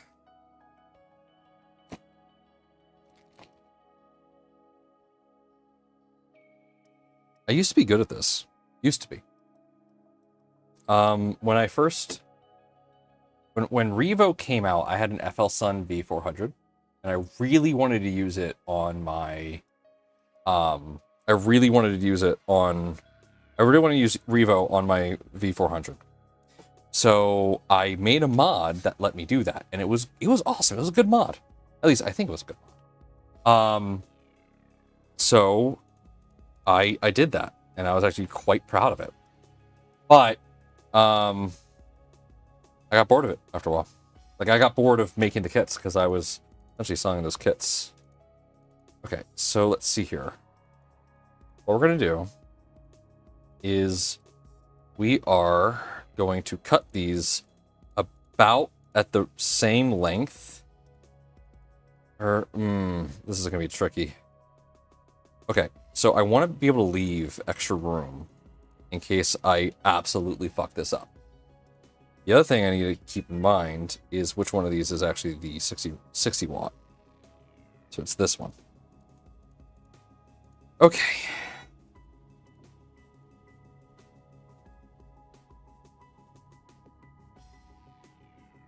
I really wish I could have just bought this as the Voron version. Like, hold on.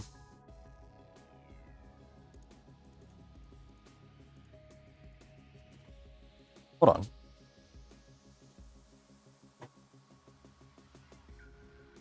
Hold on.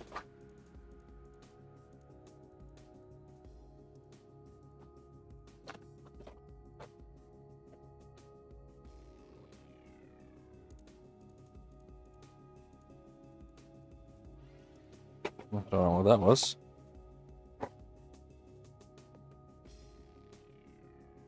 Oh, my first Christmas letter from Jason. I was wondering where it was. Okay. Guess what I just found? Isn't that toolboard a screw down terminal? Yes, it is. I found this. This is my original board, or my original attempt at this was for the Super Racer. Let's see how bad this was. This is how I converted the wires.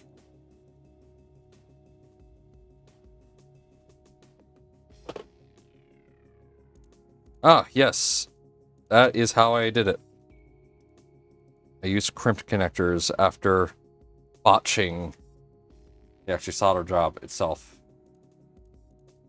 But what I can do with this, potentially, so these are the receiving ends. So I could salvage these. I don't know where my ferrule crimper is. I don't know where half my tools are. They're all in here somewhere. And I don't know where. Because I haven't used them forever. There's trash piled up. That's the life of me without anywhere to store anything. And I'm not going to be able to open these up.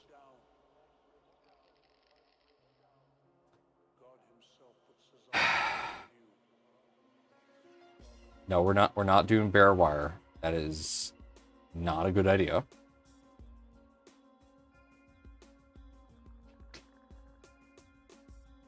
Okay, first off, let's look at the SB board.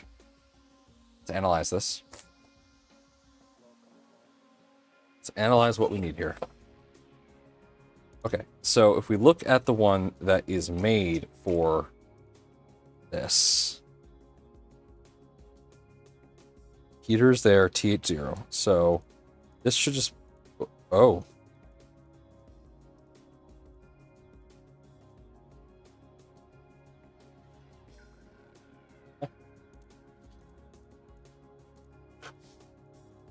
Okay. Give me a second, guys.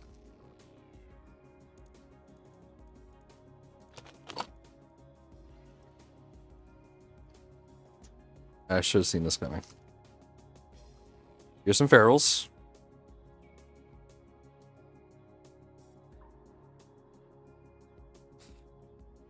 How am I supposed to do this without the tools required? Here's the microfit connectors.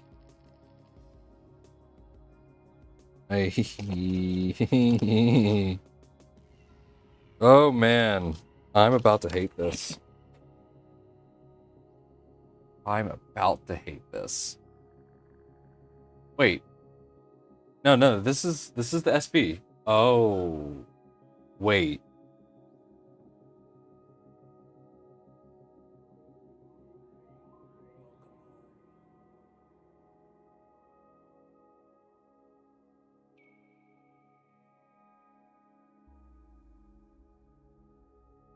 What's newer?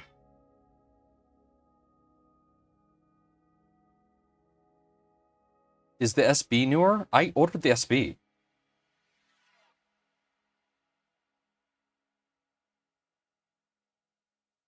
Okay. The newer one's the 36. Cool. That's okay. That's what I wanted. That's what I wanted. The newer one is the 36. Cool. You made me just worried the crap out of me.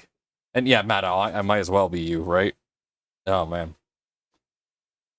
Ooh, breathe, Nomad. Breathe. Okay.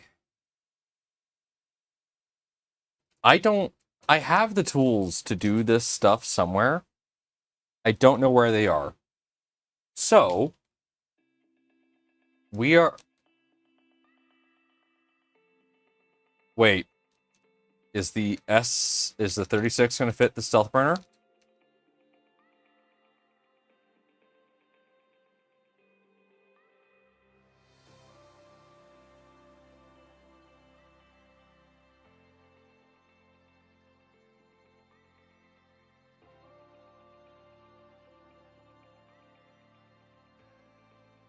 Oh, shoot.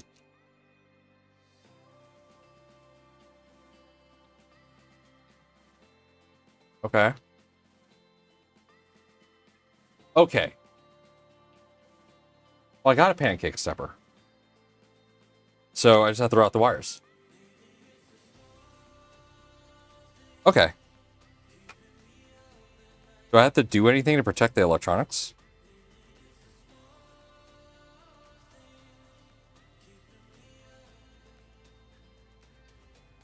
How the hell?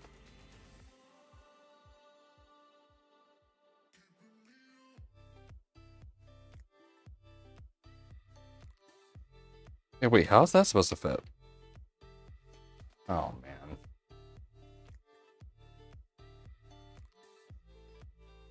Alright, so what do I have to reprint, guys? This clearly is not going to work.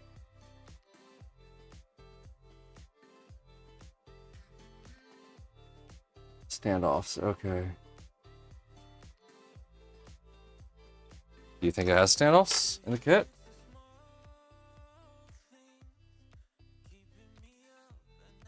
Yes, look at that. Wonderful. Knurled standoffs. That's beautiful. Cool. Okay. So, looking at this.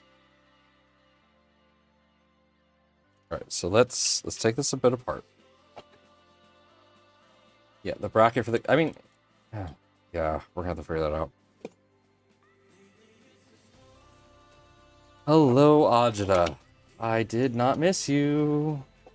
I just really hoping you wouldn't choke today. Hey.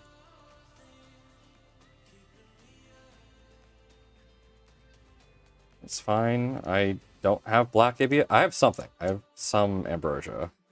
So, figure it out. We'll figure this out.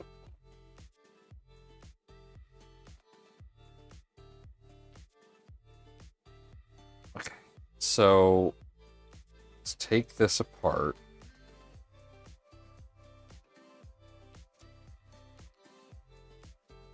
So I'm going to need slightly longer screws so that they go into the standoffs.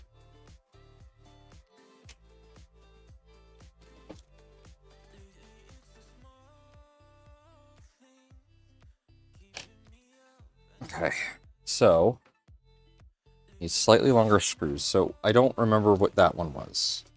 I believe this was by 8. Yes. Okay. So I need to use an M3 by 10 or an M3 by 12. So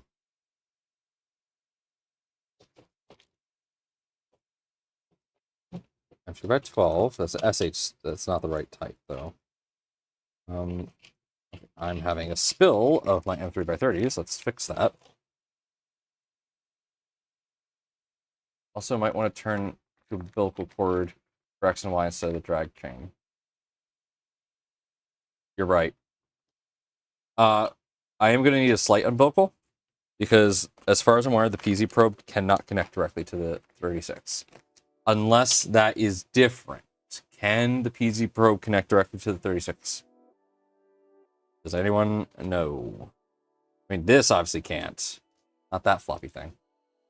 Let me know. Like, I see that there's a spot on the board for something. Don't know what, though. Whatever. Sorry. I'm getting agita. Let's take a breath. 6. 3 by 10s. Here you are. M3 by 10s.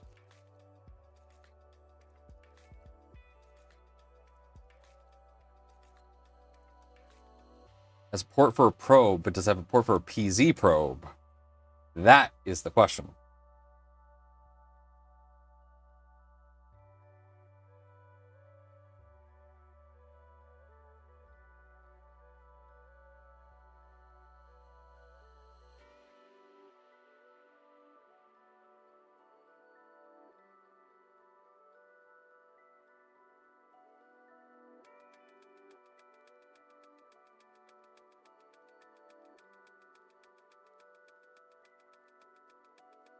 So that should be enough threads for those standoffs. Cool. Okay. Now to do it for this other one. So I believe this other one is a either by 30 or something. So I need to swap that out for a longer one.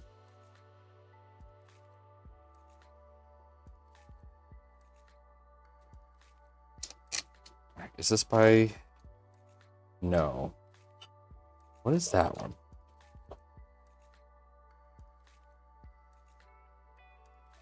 Okay, so yes, this is a by 30. Yep, okay. So for that back to by 30s, I need something longer than by 30. I need like by 35.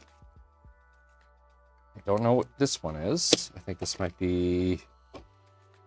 for the next one.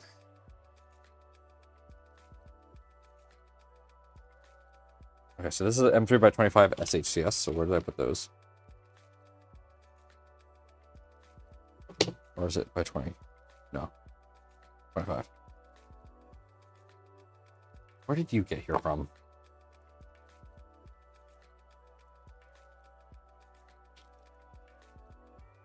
I'm still trying to calm down from having lost the Revo.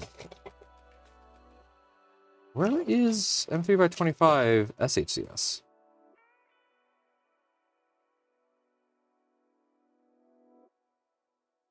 Breathe. Breathe. Knocked something over because I got no space.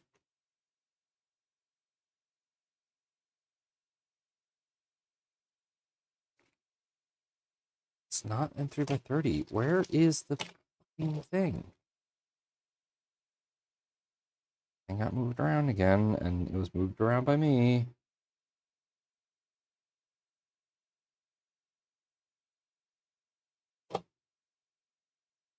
Okay. I don't know where M3 by 25 is.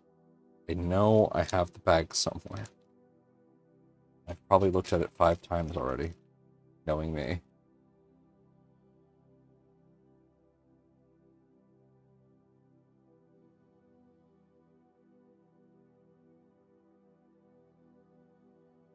Don't do that to me, bud.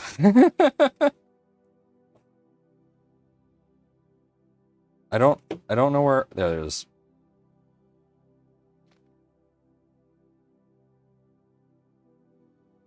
As far as I can tell, you connect the PZ board to the. Okay, well, let's look at that real quick. Let's take a break from my small mental break now. To look at that. Ooh, okay. Oh, I swear to God.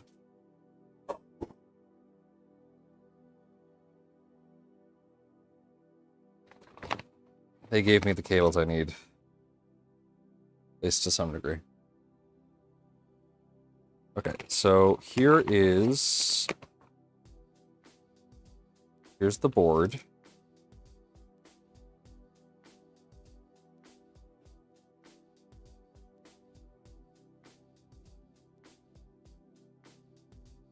Okay, so the probe connects to this, and then that has an output that connects to this. So let's take this apart real quick.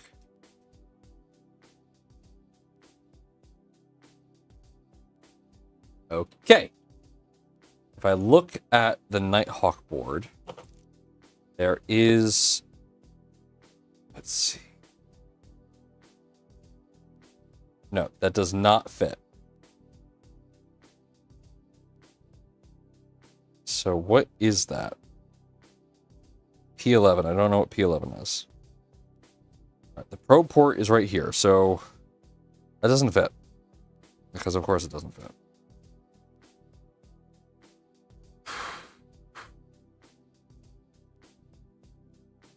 Okay.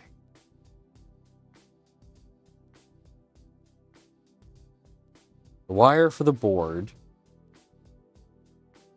Oh, this is starting to get quite complicated. Okay.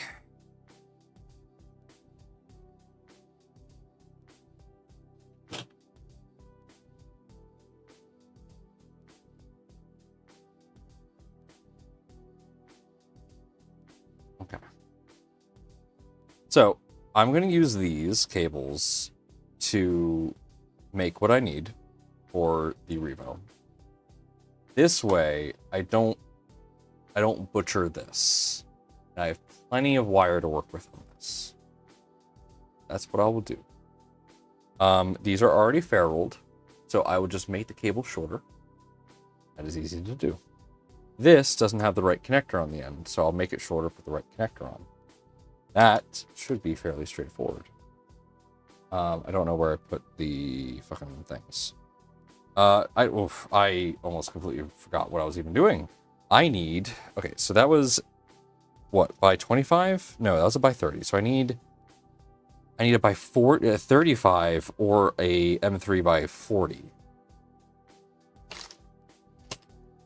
I have M3 by 40. I only have 4 of these.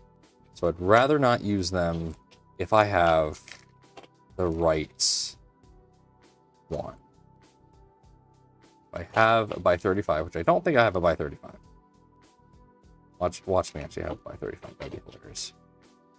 I don't think I do. Okay. We're gonna go with a by 40. We need... Yeah.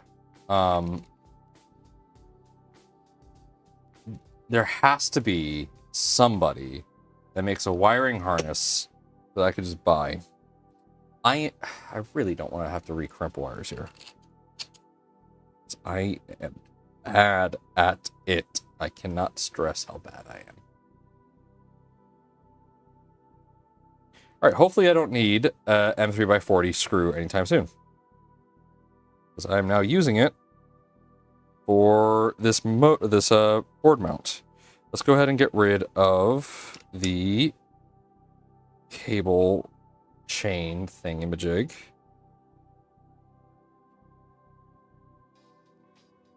It links to the pedals both PC and Nighthawk. Thank you. I'm gonna look to see. Can you look to see if anybody has made a wiring harness I can just buy? Anywhere? I don't want to make it. It's not that I can't. I absolutely can. It's just I'm really bad at it, and I would feel far more comfortable if I could just get one. That is just how I feel.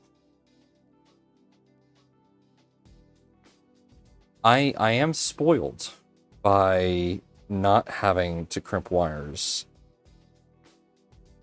on the LDO kits, especially on positron. I am very spoiled in that regard, and I will readily admit that.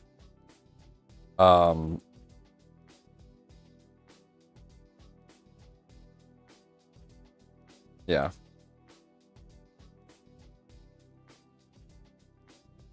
Alright, there we go. Those are there. This just goes on the back, like nothing protecting it? That doesn't feel right. It doesn't even go high enough. Bruh. It's alright. I have additional standoffs. Where are... here we go. Those are 2.5s, never mind. Here we go. No, those are female to female. I need M3. I mean, those are too long. There we go. Just right. Some of these might be too long, though. We'll see. Okay.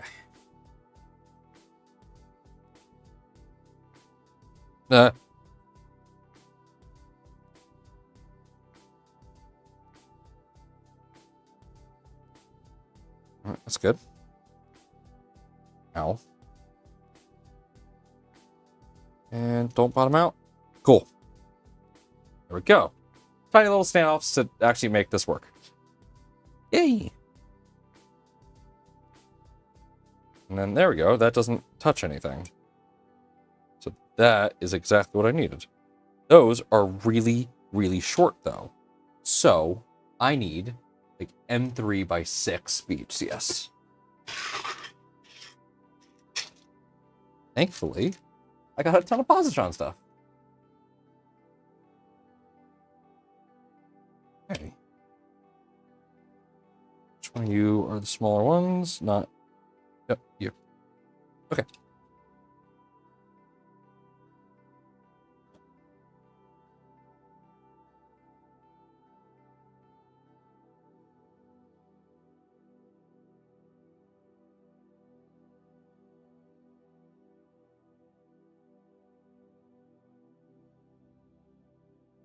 Oh, that's technically one. Ooh.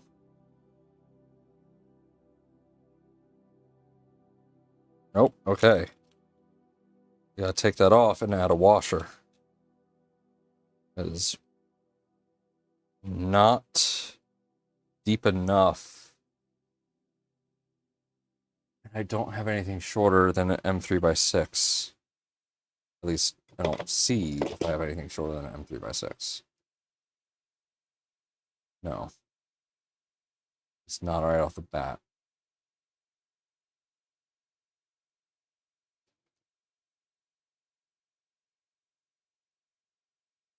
Man, now you probably know, like, the stress that I went through when doing the positron from scratch. I was stressed, man.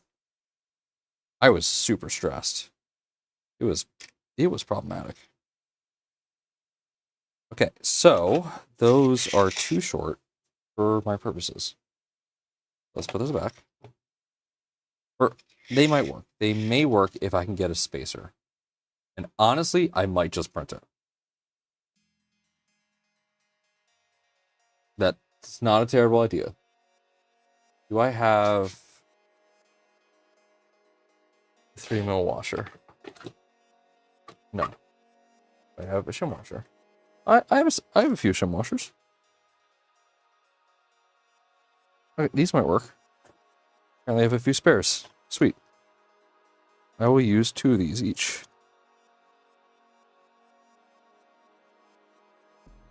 There we go.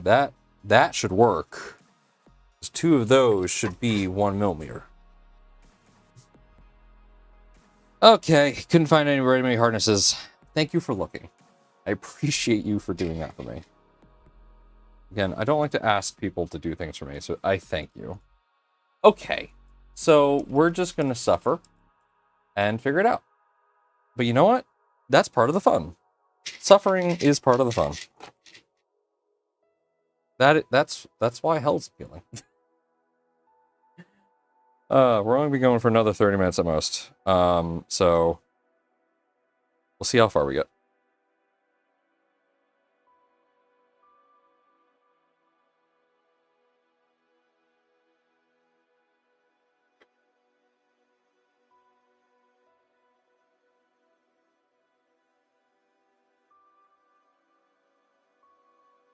Yep, there we go. Perfect.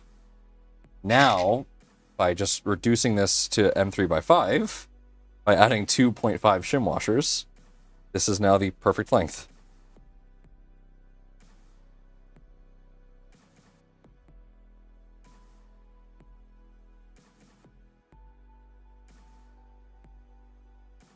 Go. There we go. All right.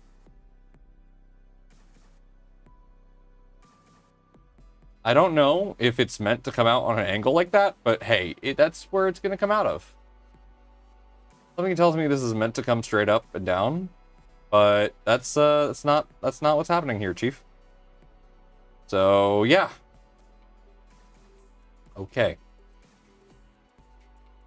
One thing I found is the Nighthawk 36 is a voltage selector for the probe between 5 and 24. However, SP does not, so this would work better on the 36. Awesome. So that's good. Glad to hear that.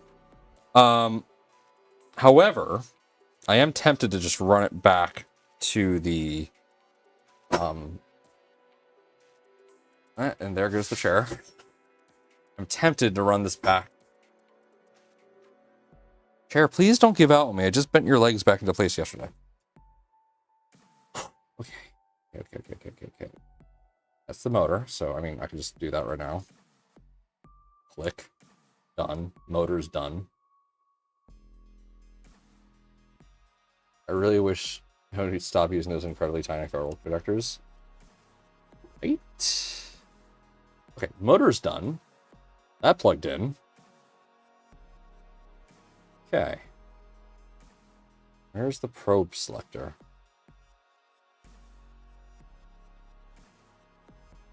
That's hot and fanned.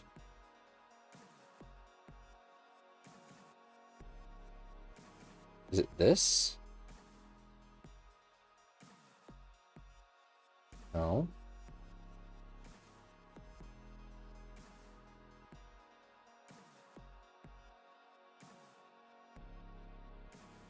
Is a jumper next to the hot end connector? This one right here? That one? That is right next to the hot end connector. I just want a confirmation. So I'm presuming it's on default 24 and we want to move it over to B5.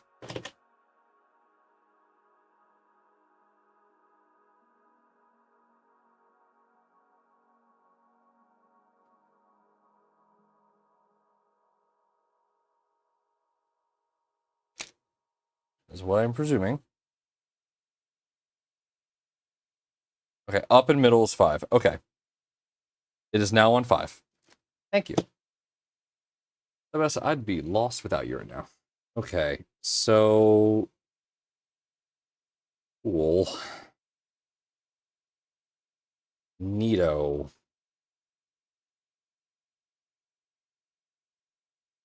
I understand why LDO did these things the way they did, but it doesn't mean I can't resent it.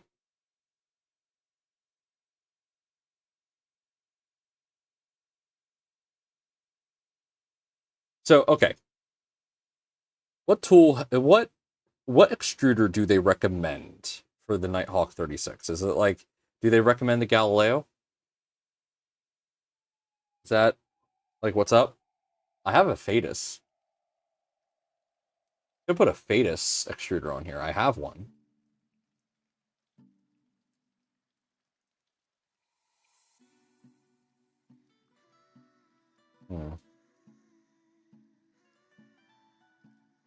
Not that it's going to change anything. I've got the Fetus one. I want to see the differences. I'd be fine going with the Fetus one.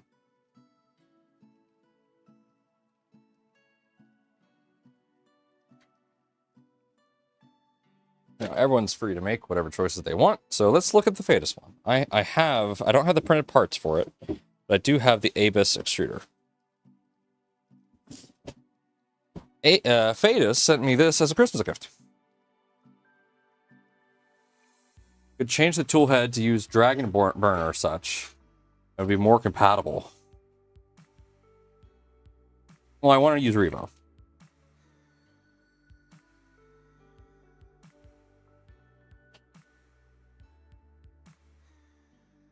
Never mind. Immediately looks at the back, contemplates life.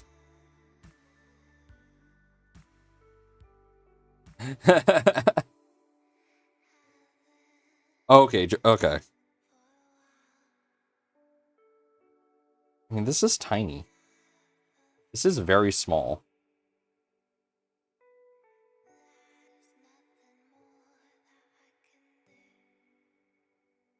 This is nice.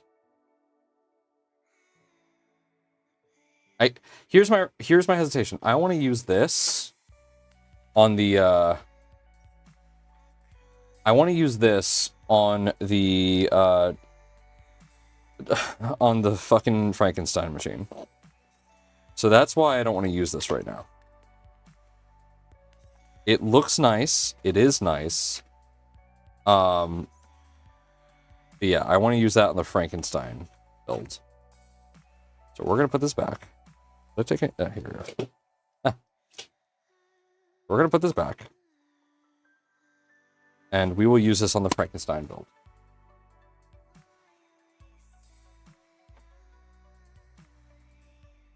Whenever I eventually get to the Frankenstein build. Okay.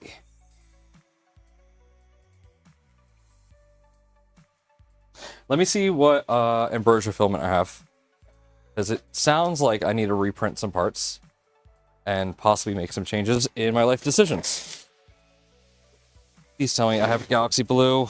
I bought a lot of ambrosia for this build. Black, black, black, black. ASA Sparkle, Galactic Black. Okay, so I do have black. Okay, so I do have black. Sweet. Okay. So I can do the black. Okay. Awesome. That's actually really good.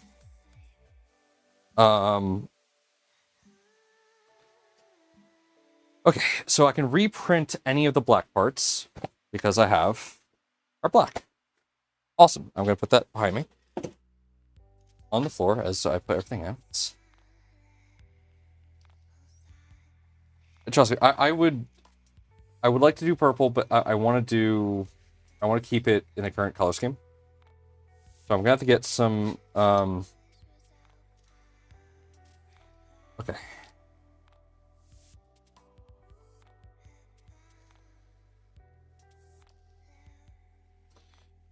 So let's go look back at this real quick. Let's see.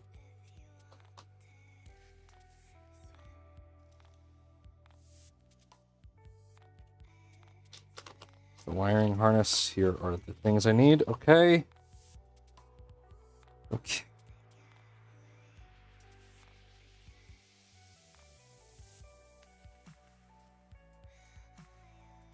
so here is what I need for the wire crimps. I mean, for this, I don't need a solder. I just need to cut. Well, again, no. I just need to cut, and I need to... I just need to cut. And actually, now that I think about it, I don't even need a solder for this. I just need to cut and then crimp. I don't have a I have a ferrule crimper. I don't know where my ferrule crimper is. Over there. Can't fucking see because there's light in my face. I don't know where my ferrule crimper is. I definitely can't buy another one right now. I mean, I can get away with just crushing it with pliers. That's fine. That is what I'm gonna have to do for some of this. Okay, so let's take a break here. Just take a moment to kind of gather things. So I'm realizing I don't need a solder. So this can go. I don't have to solder. Just need a crimp. That's all I'm doing. Which is not as bad as what I thought I was gonna have to do. I don't know why I jumped to thinking I had a solder. Because my brain was thinking, okay, I just gotta leave. I gotta leave what is on there and just, you know, fucking change it. No, I don't. Leave it as what it is. I need to...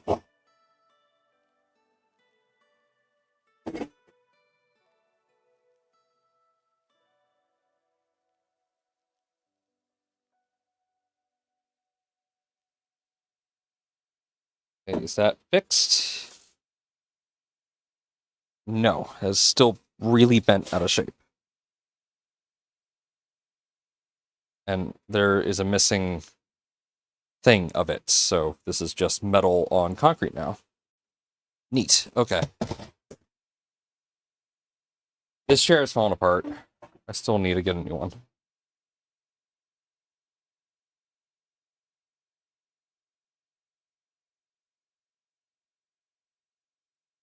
Like this chair is like a moment away from just collapsing on me. I might print a part to prevent that from happening, but yeah, okay, anyway. Sorry.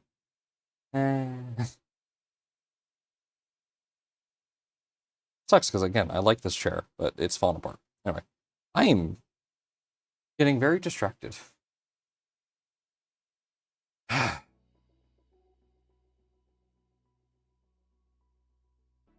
And Monster Cat broke.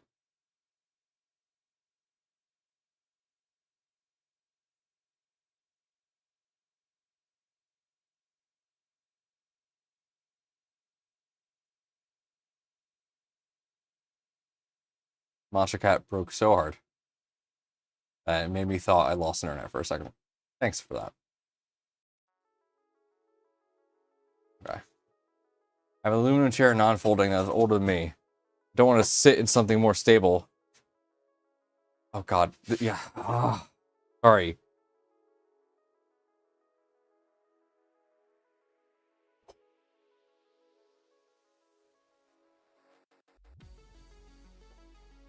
Okay. I just bent this back again.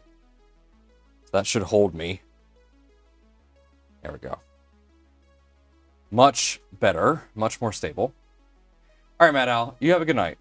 We're probably not going to go for too much longer here. Alright. I need to look at that pinout that I was sent.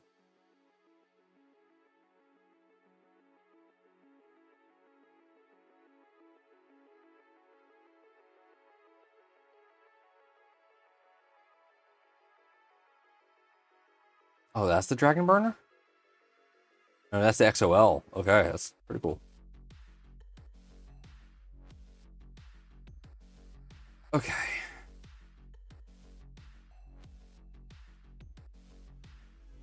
Pinout.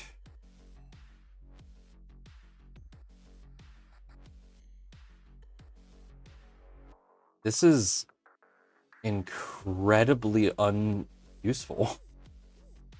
White?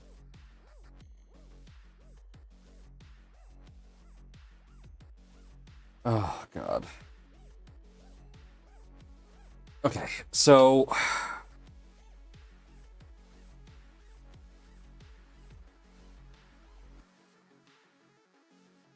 all right.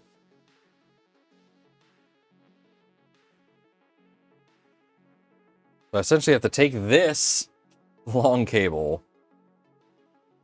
It should be the top three, only the top three. What are the rest for?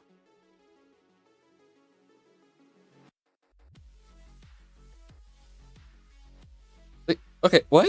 What are the rest for? This is a PZ probe. This needs more than just... What? Hold on, what? STA? What the hell's SDA? UPDI? What?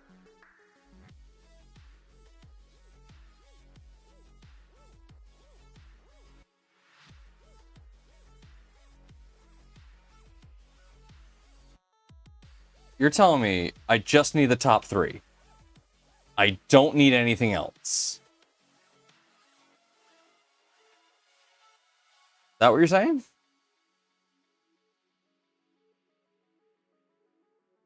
I'm heckin' confused, man. Like, why did they give all these other wires? There's so many. RX, TX, UPDI, SCL, SC. Why? Like, this is not a proprietary connector, but I doubt I'm ever going to see a connector like this again. So, like, I don't want to mutilate this.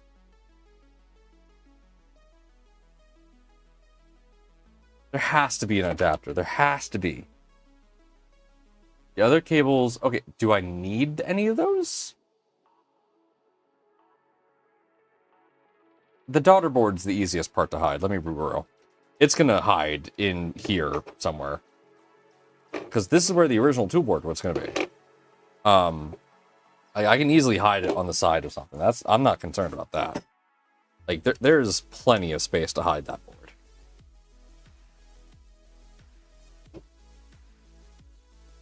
I could even just, like, hang it off the side of this. Like, yeah, just VHB it. Did that really just kick out now? Okay. So, okay. Yeah, actually, hold on a minute. Hold on a minute. So I do love how they have break-off tabs here. That's nice.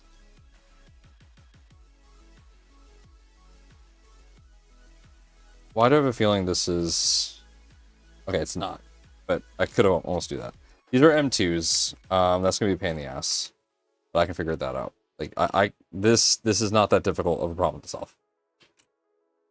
I could literally make a little adapter board here that just adapts to M2s. Easy. Okay.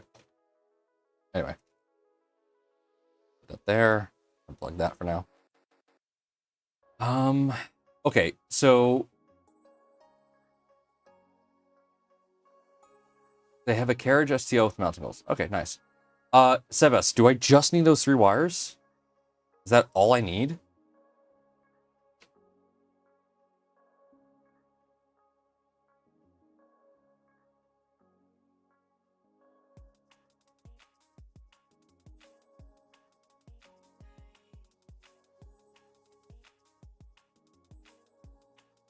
Sorry, not Revo.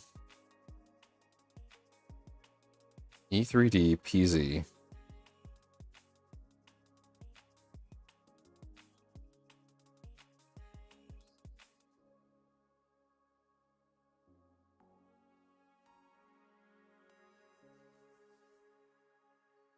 Okay, thank you. I am also looking.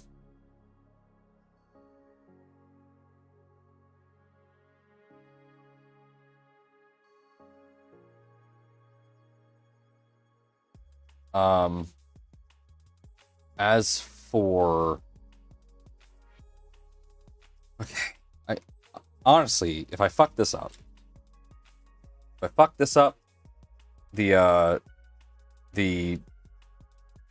let's take a step. I'm gonna let you keep looking. I am going to proceed with assembling things here, because we've been sitting on this for a bit, and I want to actually get to putting some of this together. Okay. Now...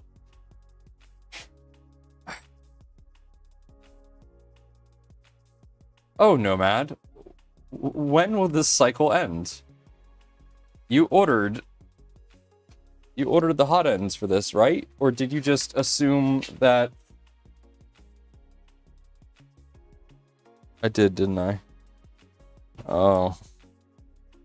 No, I ordered... right? Or did I... Was I just gonna... No. I ordered...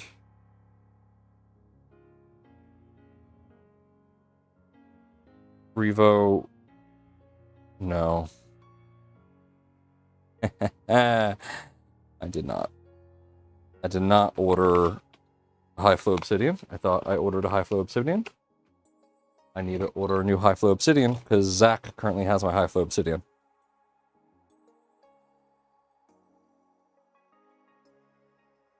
Yeah, it seems it only needs those for probing. The other are connected to the Raspberry Pi for more data out of it.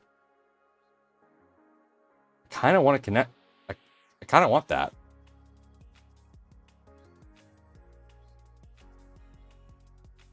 But I'm guessing I don't need it.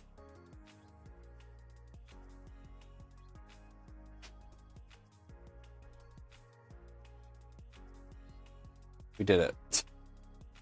The step that we've been waiting on forever. I'm gonna have to order new high flow Revo nozzles. That's fine.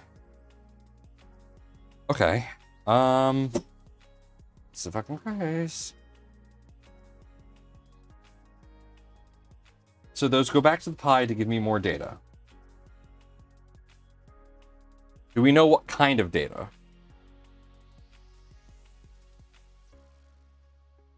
Because I mean, I'm not against running additional wires.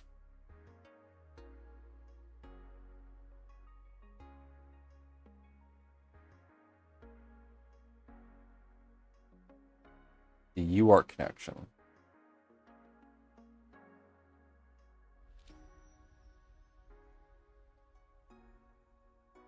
Okay.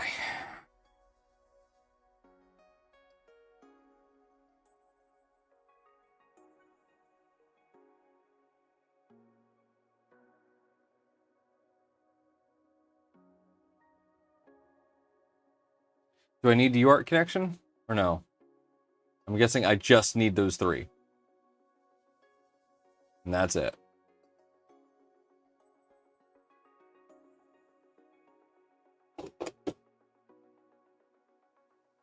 I am very thankful that you guys are here.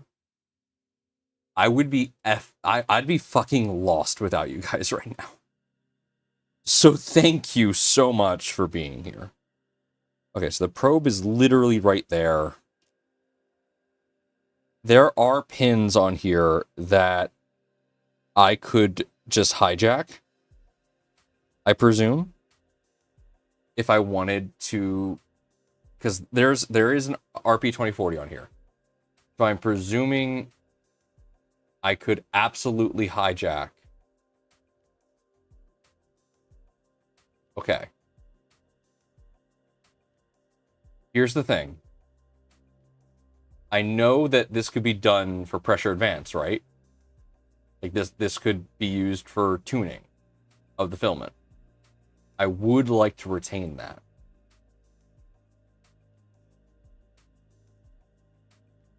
So I can hijack a few of these pins here, because that's a 2040 on here. I don't know what I can hijack though. Obviously we take over the probe. But there's so many connectors on here that we'd be able to hijack. So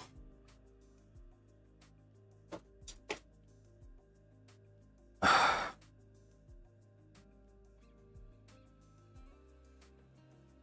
just had to crack my back. Pull the pin out. Yep. I guess, yeah, that's what we're gonna have to do. Oh god, that's not what I wanted. It is really not what I wanted.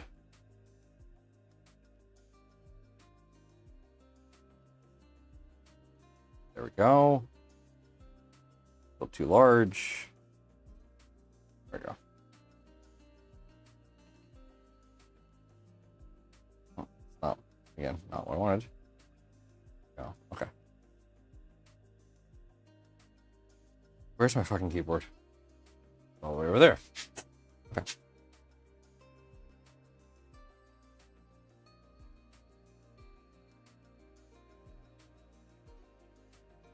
All right. Night Hawk 36 and out. Thank you, LDO.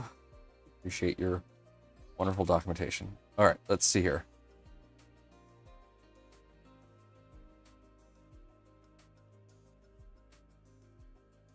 Okay. So we got the probe here.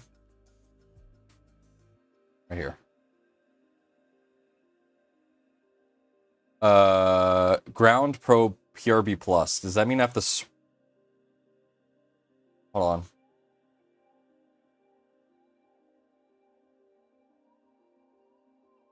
Orange is trigger. Would I have to swap orange and red?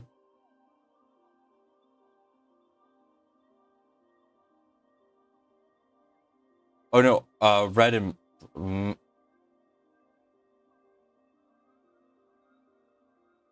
ground probe 5 volt. Okay, so red would go where orange is. So I'd have to move red down to. I hate this. Okay.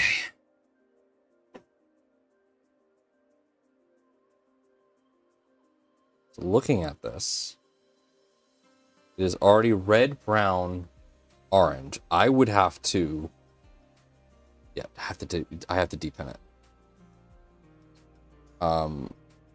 Okay. Oh, it's too.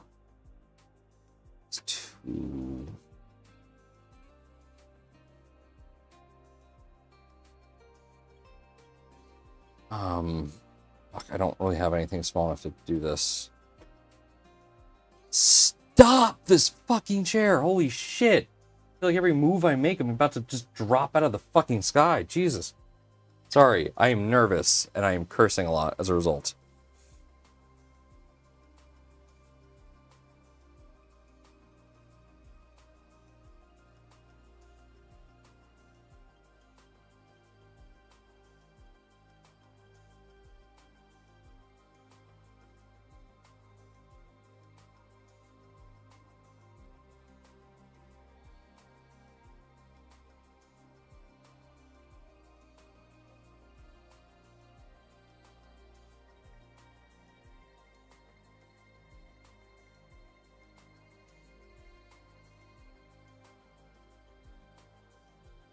All right, deepened. Okay, would these even fit in this tiny? Where the fuck did you come from? Oh, this is the right. Yeah. Okay. Okay. So okay. Brown is ground. So ground is top. Yes. Okay. So brown is top.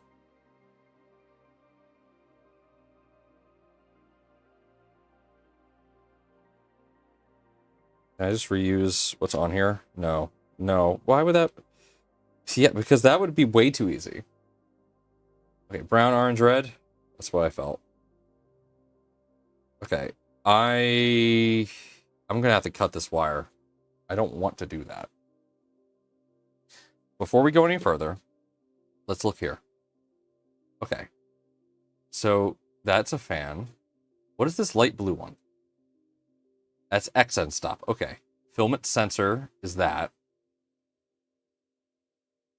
Oh, I'm going to want a filament sensor, aren't I? Yep. I don't have a filament sensor. That's going to be fun. PCF voltage selector, part fan, E motor. Yeah, exterior motor. AST port, XT32+2. Active probe, USB expansion port.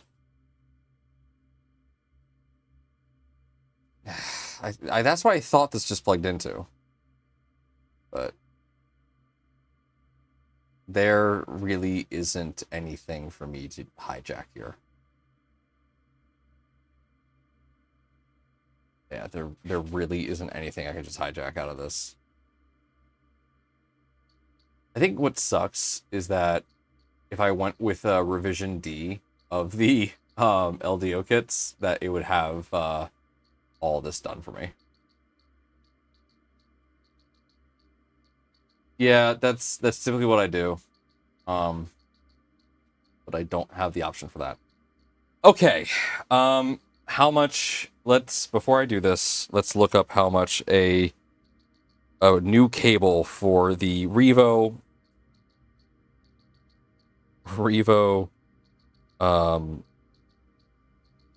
PZ cable.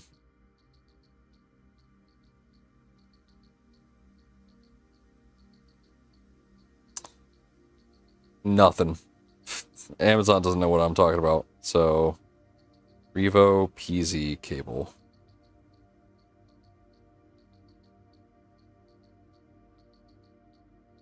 Illustrator has cable only. Look at that. Okay, cool. So if Illustrator got me covered if I screw this up royally. Thank you, Illustrator. I appreciate that. Okay. Wouldn't the Omron Prom have the right crimps? I have no idea.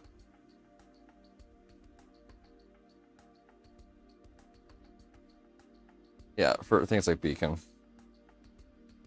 Okay. I'm about to do something that I'm just going to hate. There we go. I just did it. Before I go further with that, let's figure this out. Okay, so that goes like that. Or it will be, at least. Let's put this together just briefly, so I can see where things are going. Okay. So you going here. Okay.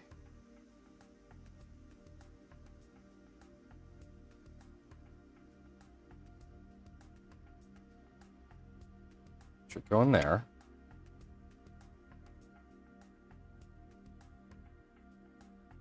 I wish you would just hold yourself together for a moment while I figure this out. Alright, so that can go up there. That's not long enough to reach. So I have to use the extensions. Oh, but it...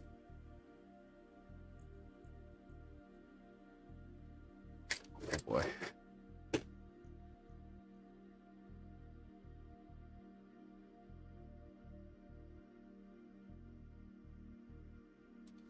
I hope I can take this apart without breaking it. He's telling this is a screw. No, I can't get that off.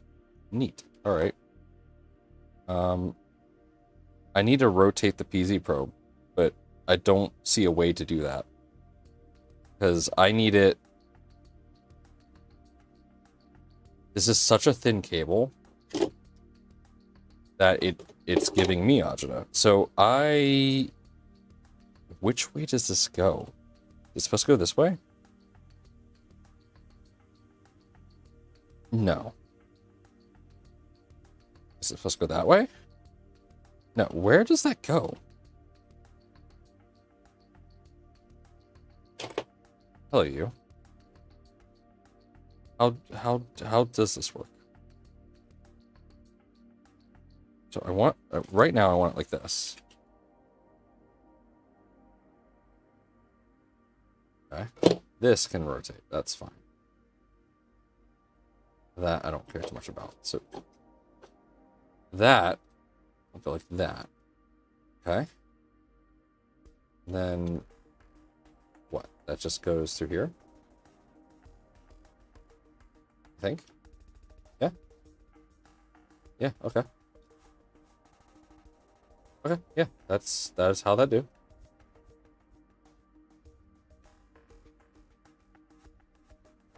so figure that out. Cool, neat.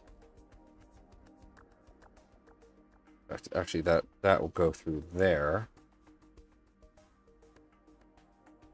So that looks like it's literally made for it.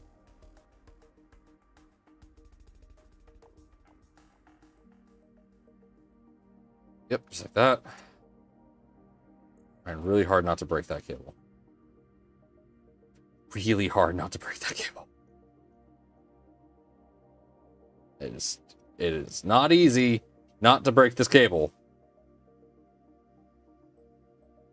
Oh, that's because it went through the wrong fucking hole. There we go. There we go. There we go. That's not going to break that cable.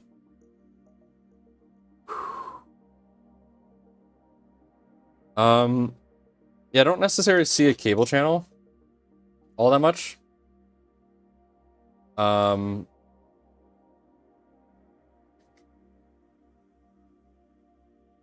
Like at all. Unless it just sticks out to the side here. Yeah, that's what it does. Okay. It goes down a bit and up. Just like that. Okay. I figured it out. Okay. Let's attach this slightly. So let's go back to here. Did I just close? Oh no, I merged it. Okay. Yeah, right. Dots. Okay, so let's just carefully put this together. That goes through there.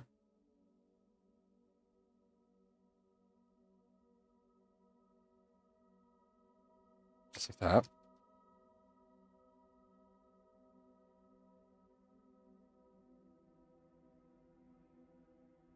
Okay. It wants me to bend that. I don't really want to bend that, but okay. I was about to cut that. There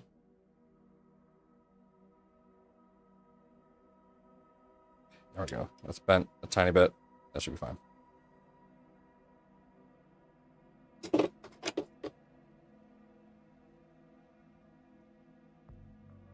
Let's slide that down there. But it follows the cable channel of everything else. So push that up. And slide it back through.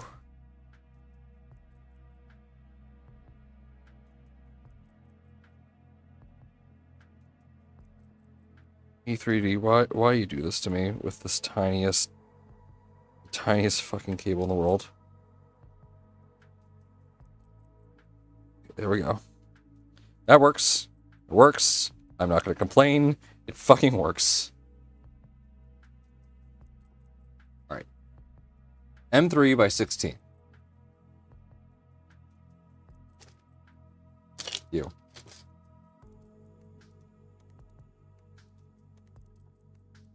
That's through the top, yeah? Yeah.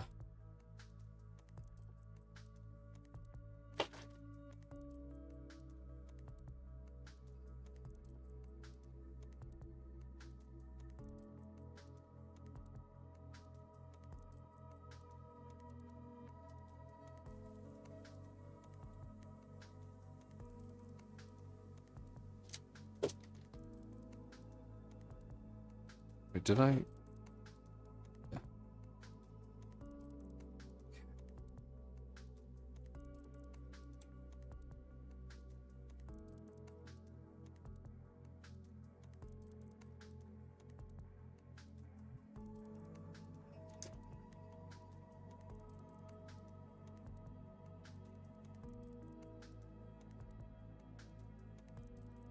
Okay.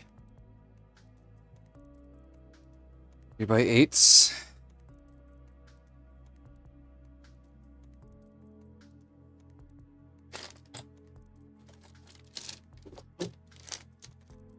We're going to keep pushing through, and I'm going to... And now that I know that I can get a spare cable for this, and now that I know I don't have to actually solder anything, at least for the hot end, we're just going to move forward. And we will figure this out. I think what I'm going to do is, because I want to use, because I really do want to use this PZ Pro for doing stuff like pressure advance and whatnot, when that is like available. What I want to do, why is that just spinning? It should be going in. There we go. I think I'm gonna run the. I think we're gonna run the cables back to. I think we're gonna run the cables back.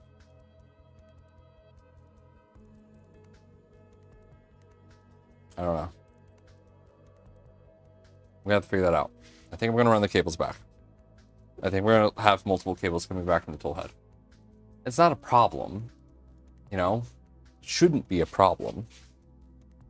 That should be fine, all things considered.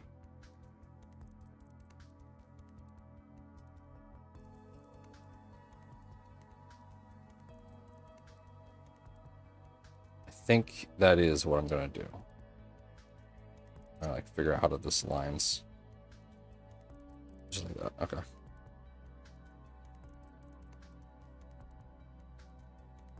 Yeah. Yeah. Now you can D-pin and leave just the 3 wires and add them back once the feature is available. That's what I'm gonna do. I'm gonna just run it back. I'm just gonna run it back all the way to the tool head, or all the way to the main board. I mean, look, it's just this. It's not that big of a deal. Is that gonna make my wiring just a little bit more complicated? Yeah, but whatever. It's fine.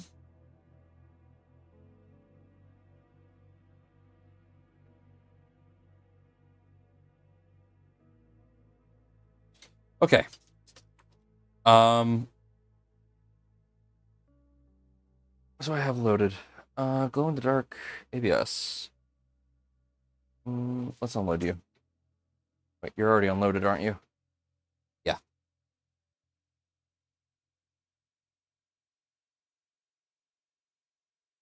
Okay. I can do this now. Get this over with. Because I'm gonna have to anyway. So let's do this. Slide that on. Okay.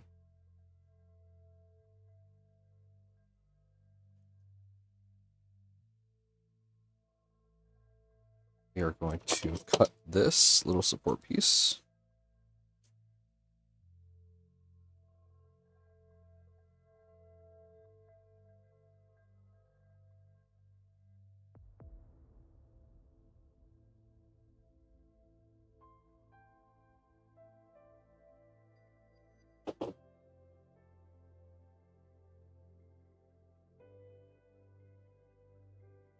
Okay.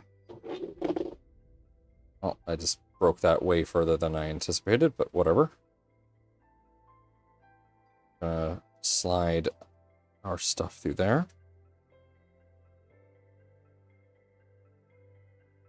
It looks like I might just have to purchase some Ambrosia Oxy Blue to replace some of these parts.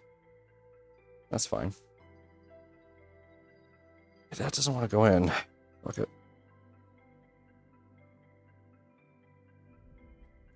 That's just fucking broken now. Okay, cool. That's fucking part in the tool head. Yeah, this is broken. Alright, neat. No way to channel that nicely anymore. I want to do the Konami anyway, so I want to replace that. So I'm going to get some Ambrosia Galaxy Blue so that I can replace the tool head with a Konami. Because I think having the Konami here would be awesome. I'm also going to look into a filament sensor, because I have that on the 36 now. So, we're going to cut it here for now. I have a lot of research to do. Don't tell me I have to extend the fan wires. I am going to cry. Let me go to here. Ambrosia. Let's see, blue.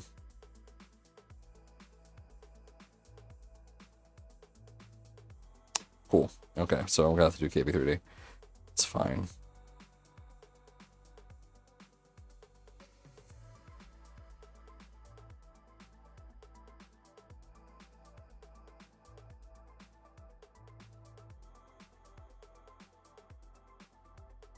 Where is...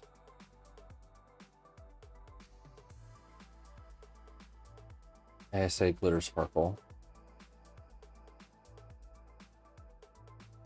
Galactic Super Blue. Yep, that looks like what I got, so add to cart. Yep, okay.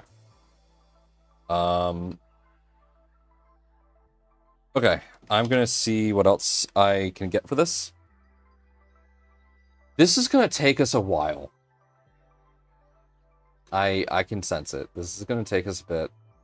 I'm gonna look up what else I can print for this. Hey, Joe. I'm gonna have to talk to you because I think you might help. You might be able to help me with this.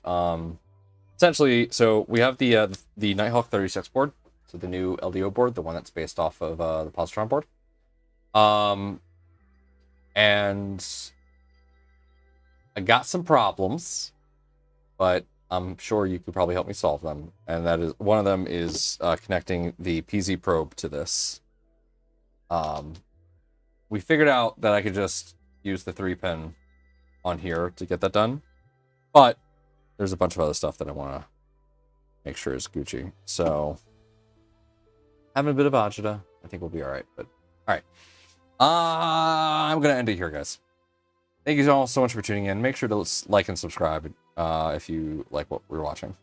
We are going to pick this up to not tomorrow, Wednesday. I'm going to take a fucking break tomorrow. I'm going to try and get the tool I need to crimp this. I do have like $100 in Amazon gift cards, so I'm going to find that tool and do that. I'm going to reprint a few things. I'm going to reprint the tool, the face cover here, because I want to do a Konami on the front. So, Stealth Burner Konami. I'm going to print a mount for the PZ probe, which I'm sure someone's already designed. So I'm going to print a mount for that. And that should work. We are going to have to... We're going to have to make the crimps for the high flow Revo. I have to order high flow nozzles. That's the other thing I needed from KB3D. I know I could probably just ask, but you guys probably know me. I don't do that. Let's see here. Here are... I don't need Diamondback, man. I just need high flow. Here we go. Rapid Change Obsidian. Those are not high flow Obsidian, though. Here is high flow. Okay. High flow Obsidian is $65. Man!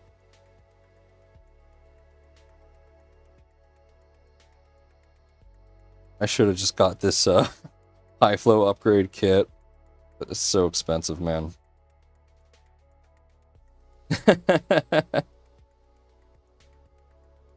Wait, what is this? What? High flow abrasive rapid what? Yo, what is this?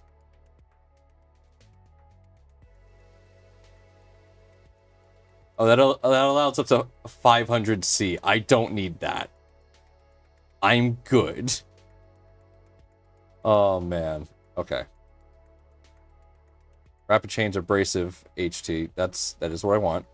Because I'm going to be putting some crazy shit through here. What is better? Abrasive or Obsidian? I'm presuming Obsidian is like the better nozzle. I don't know, man.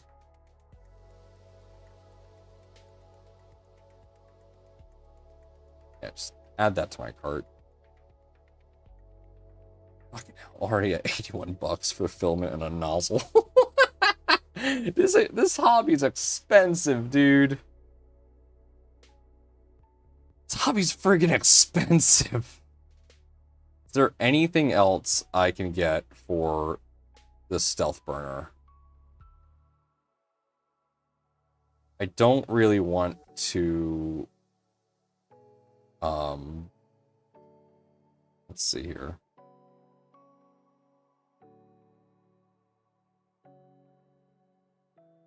Don't really want to go away from the stealth burner. I just want to stick with it. So that is what we'll be doing. I'm just looking here before I, call things off. Oh, yeah, look at that.